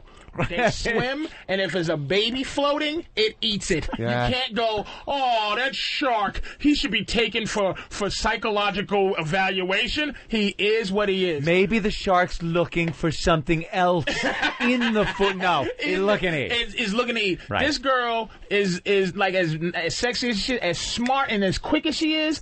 She does not want a guy that fucking, You can't love until you love yourself. She doesn't need a guy who'll buy her bowls. She needs a guy to go, $300 bowls, bitch. I'm going to put this on your head. Where's the Lisa Loeb greatest hits, by the way? I've been in radio for 20-some-odd years, man. I can't find a second. I think Lisa Loeb has more songs. Maybe there's 18 tracks on this. I see she's Stay. A funny girl. Maybe that was a joke. And she burns Stay in the middle of the greatest hits. Is that the greatest hits right there? It's the 10th track is Stay. Opie, maybe it was a joke, right? Because she's a funny chick, so maybe that was a joke that she put greatest hits. The very best of Lisa Loeb. Why don't you try to fix her up with Norton? That would be a great date. Yeah, that'd be great. A little bukkake on those glasses. Wonderful. The Lilith Fair. Ain't gonna happen. She was huge on the Lilith Fair. Remember the Lilith Fair? All right, why don't we take a break and end with Adrian Frost and I Hate Other People's Kids. We'll get back into that in a few minutes.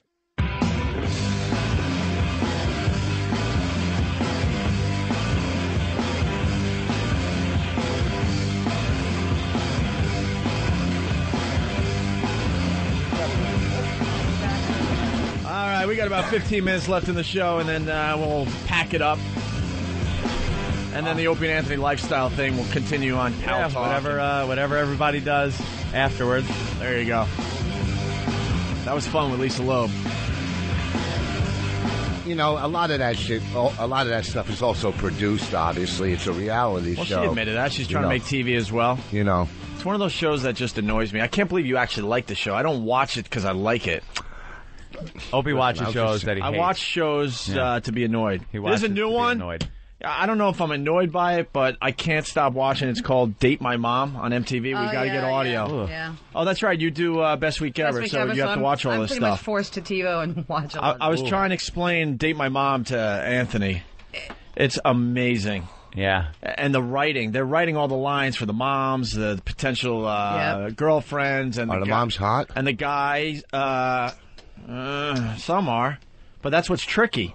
If you're going for the hot mom thinking she's got the hot daughter, you're screwed. Oh, sometimes man. You get a lemon. Oh yeah, in there. Big time. Well, did you see on Flavor of Love? Did you see the episode where he met their Hoops' mom? Yeah, and he was all up on. Yeah, she's a white version of Hoops. And she wanted some of that. He was all Flavor Flav cock. And Hoops said she was like, this may happen again. Yeah, you do Best Week Ever. I do Best Week Ever. What's that? Free food at the market? It's a show on VH1, which is a panelist show. I've seen it. It's horrible. I did one of those. They used one word. I did one, and that's for me. their fault. What? And no, that's their fault. because they're scared to use anything you say. It's too funny, Rich. You're too funny, so we're editing your lines. Anthony and I were on that show as well. Yeah. Were you? They used one line. We were talking about Bill O'Reilly. Same we thing. made about one or two lines. That was it. Yeah, that happens sometimes. We'll talk about Date My Mom maybe tomorrow. We got to get some audio of it. But it's Adrian Frost. I Hate Other People's Kids. We talked about the restaurants. Yeah, I just want to get through a couple of things. Is there anything in the book, suggestions that you can do to protect yourself against this? Because I find myself wanting to kill children. There are combatants against kids and parents. One thing I suggest is to stare at the kids, when they're acting up. I do that. Like at a store, just stare at them. I do that. I scare them. Perfect the kind of scare, the stare that makes them think maybe you have a van. And maybe in that van is a bag. Free candy. Mm-hmm. But just stare. I give the evil stare, I love and they shut up and then you get the puzzlement of the parents going, wow, what happened? Why is the kid crying? Exactly. I'll make him cry. I'll look at a kid, like if a kid's in a shopping cart and you're in the supermarket and the kid's like, doing some annoying kid thing, grabbing its shit or picking its nose or drooling or something. Mom, won't shut up. I'll look and make a face like stupid little motherfucker. Yeah. Like look at him all evil, and they'll just go like. You can and also then, pull them what's aside. the matter, sweetie? And then I'll just look at like the corn on the wall. You can like the I'm corn shopping. on the wall. There's You can a big also wall pull of them corn. aside and let them know that if they don't stop what they're doing, that somebody like Santa Claus or Easter Bunny is going to die. Oh, that's a good That's one. always a good one. I don't want to interact I wouldn't with them, go so much for Grandma and Grandpa because that could be really scarring. But yeah, that won't get you locked up. Pulling no somebody's kids to interaction. the side. That's my rule. No interaction with Are you children. kidding me? You're telling me you can't pull somebody's kids to the side? They run with abandon. Wait, in you public. can't. You think you Do could you go know how up to a easy it would be stranger's to kidnap kids? a child? It's harder to kidnap someone's dog than it is to kidnap a child. Yeah, the pretty way easy. that they're just let. You know what I did in a restaurant Seriously. once? Kid was running around like crazy and running. He made a little course around the table and around my table, back to his table like a figure eight thing, and just dun, dun, dun, dun, dun, dun, dun, running. And the mother was there with one of her friends for the afternoon, not doing shit about it. So I had my water glass on the edge of the table. And as the kid came around, I hit it and knocked it on the table and went, Jesus Christ, like that.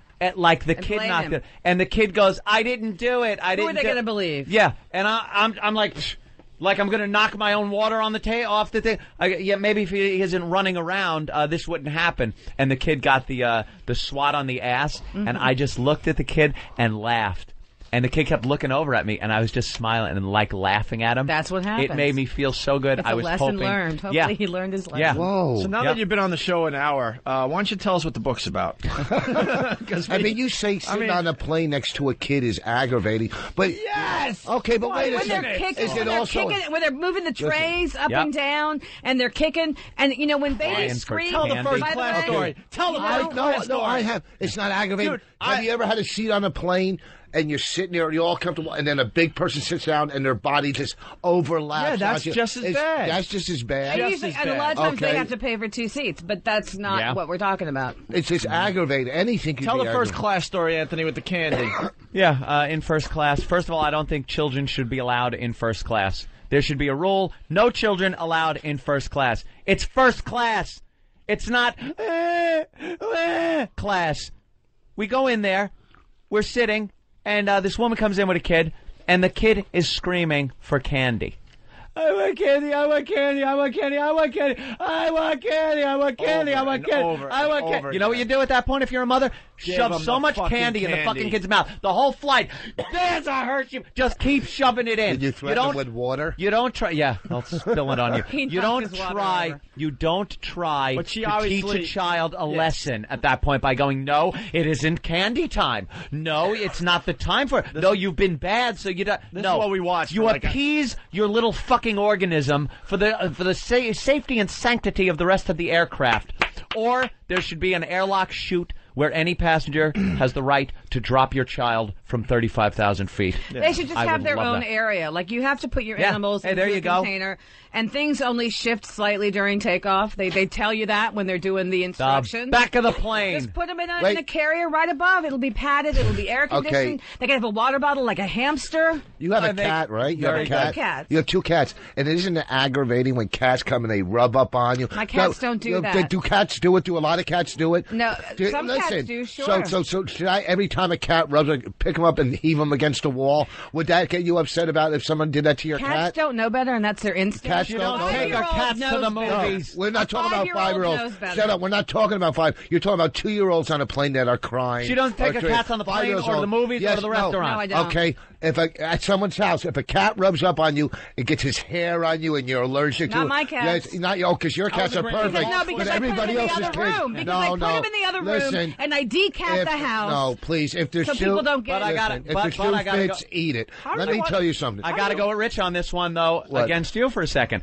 You're talking like Yeah. a parent with their kids. Yeah. Not my cat. Yeah, not Because my people cat. say, Because we not put them my in the kids. other room. That's why Listen, I'm saying no. that. You know You what? put them in the other room. Doesn't matter. No, Doesn't no, matter. the There cat is hairs there are is still cat there. hair. When I All leave right, anyone's kill your house with a cat. cat, Then we there- decat the house because we have friends who are impossible. allergic. What do you We're mean you allergic. decat the house? Impossible to Try as completely hard as we decat can. You a know how house. you decat a house? Get rid of your cats. You know, That's how we you try to decat be them. Nothing wrong with respectful is what kicking I'm a pet. saying. We Yeah. try to Doping. be respectful. We You make an try to be effort to be okay. respectful. You're talking about 5 and above.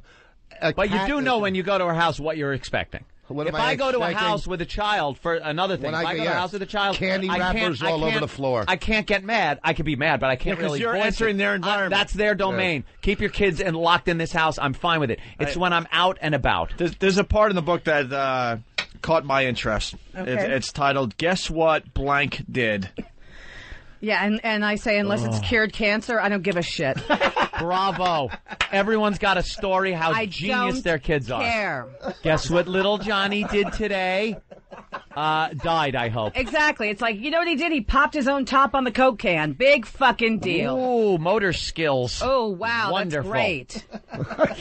unless That's great, if a box of man. You gotta give toothpicks it falls to on the floor and Johnny can tell me how many are in them and still in the box, then I'll be very thrilled. I want to hear about that. No one cares.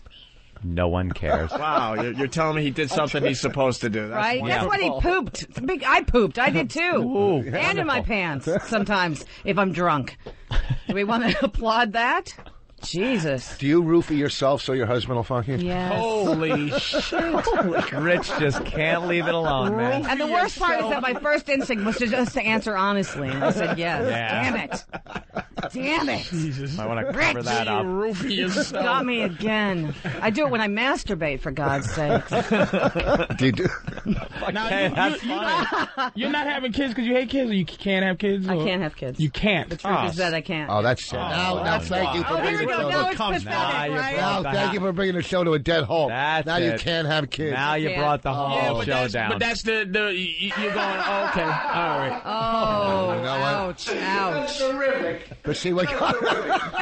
I'm going to make a book called I Hate Cookies, because I can't have them all. Because you can't eat them. Because got the diabetes. I hate Jell-O. If I can't have cookies, no one should have Anthony, cookies. Motherfuckers drinking soda, nigga. I hate kids because I'm kind of self-centered, selfish, greedy. I like being able to go somewhere and not when I see parents I love them when they're well lugging behaved. shit. When they're on the train and stuff, and they're well behaved and they're adorable, and when you make faces at them and they're cute and they giggle, no problem. Then you leave. Right, you know, but when you got the sprinkler crying going on and the high pitched screaming and how the empty swinging around is the your pole. house going to be, Anthony, without kids? Fuck that. How empty do you think your girlfriend is going to think the house is going to be without three little delicious Cumias running around? We love echoes.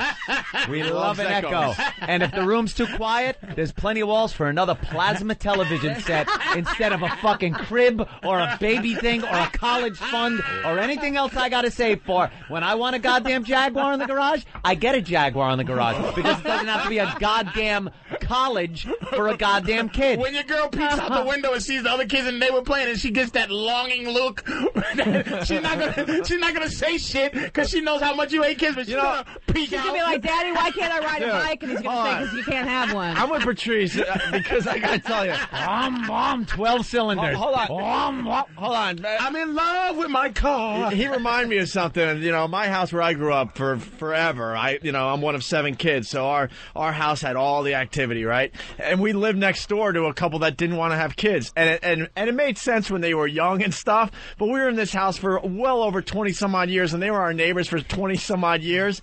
Man, as the years went on, you would see the faces get sadder and Let him sit. And the look, and I used to remember seeing the look out the window as the lady, now older, is looking at us, the kids, Just having a ball. I might pull an Angelina eventually. She's in a robe like this.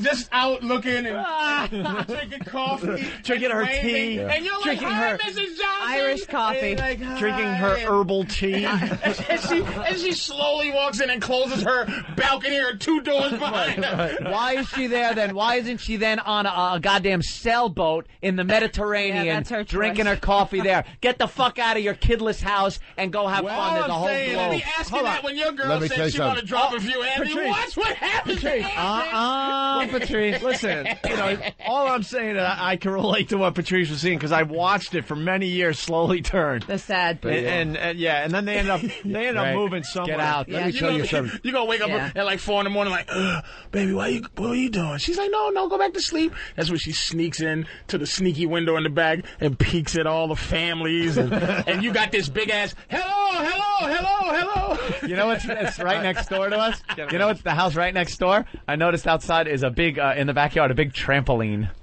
So there's going to be a bunch of kids jumping on it. Her head's just going to be going up and down. You're going to hear a dad go, Hey, guys. all right, everybody, it's family activity day. And your girl's going to be like, what we doing today, Anthony? Staying in on Pal Talk again? Yes, sweetie. Maybe, you know what? Let me tell you something. At the end of this month, I'm going to be on a goddamn Royal Caribbean ship in the Caribbean with no kid to worry about. No. And there's kids on that fucking thing. You see the commercial? There's kids on them. All right, listen, let me tell you something. Listen, these guys have been sitting for hours. Trust me, Voss, I saved you from a bomb. I thought. No, I know. I just know. That's what I'm good at. Yeah, I just saved you. Trust me. Oh, no, I had a... Oh, okay. All right, try it out. No, forget it. Go ahead. No, let's go. No, Let her rip. no. Let's go. Fucking Opie, man. Come on. Rick, I saved you from a bomb. Don't erase the whole show with like, Come oh, on. you're going to bomb. No, fuck it. No, dude, you killed today. Thank you. Come on, let her rip. No, I got nothing. Come on. I got nothing right now. Let her rip. All right, as a goof Okay. now. As a goof. Now, just now we all know it's going to bomb. What would it have been? No, it's not a bomb. It's just something from the heart. No, I'm saying It's all we something know from the- now, this thing is going to bomb. Okay, What would it have been? Yeah. Okay, when you're you're saying you're on your Royal Caribbean cruise and it's great, but you don't know the feeling when you're sitting in the stands of your kid's basketball game and they score 2 points. Let me tell you, you don't know the fucking how good it feels when you see your kid accomplish something for real. Not opening a Get him a tissue. All right. Listen. No. Listen. You fucking set him up to make this a very special episode Okay. of Boss. Exactly. First of all, You know something, Rich? First of all, I wish they could put my uterus back in. Yeah. I really do. Hold on. Just Hold with on. the Wait. next little soliloquy. The I bet the void. Dahmer family Yes. felt the same fucking way. They were all proud of him knocking a home run when he was in 8th grade. That's right. And so he started drilling into Asian guys' heads and eating them. Yeah. It's unbelievable. Hold on. The void fillers. And now she wants her uterus back. Yeah. I'll put a Ziploc bag in there. I'm so touched by what you've done. Well, yeah, I'm just saying, you know. go to that What do you? restaurant. What do you? Oh, my Listen. She said she has no uterus. Jesus. Wow. Hell of a way to lose some Get weight. these guys. You are horrid. I'm sorry. I was just feeling good. All right. Horrid man. Sorry. We got to say hi to these guys. They've been hanging out for 3.5 hours. Hey, gentlemen. How's it going? Just want to tell you to check out the website, thegenius.com. I got some shirts for you guys. They're cool. Uh-huh. Well, they're Position giving us yourself. our MySpace page back. Opie and That Anthony, right? genius. That's right. How do you All spell right. VAGENIUS.com. that? And what is it? It's clothing. I'd like to move into some other things eventually. Okay. Such We'll as check out the toys or website. whatnot. How about her uterus? It's empty. Listen. Holy shit! Listen. What a way to end. Listen, she's got to get a plug in. Adrian Frost. Hold on. We got 10 seconds left. All right, quick. Adrian Frost, the book is I Hate Other People's Kids. We really think this is a good book. Yeah, Check it out thanks, for man. yourself. Thank you. Later, see you tomorrow. The Opie and Anthony Show.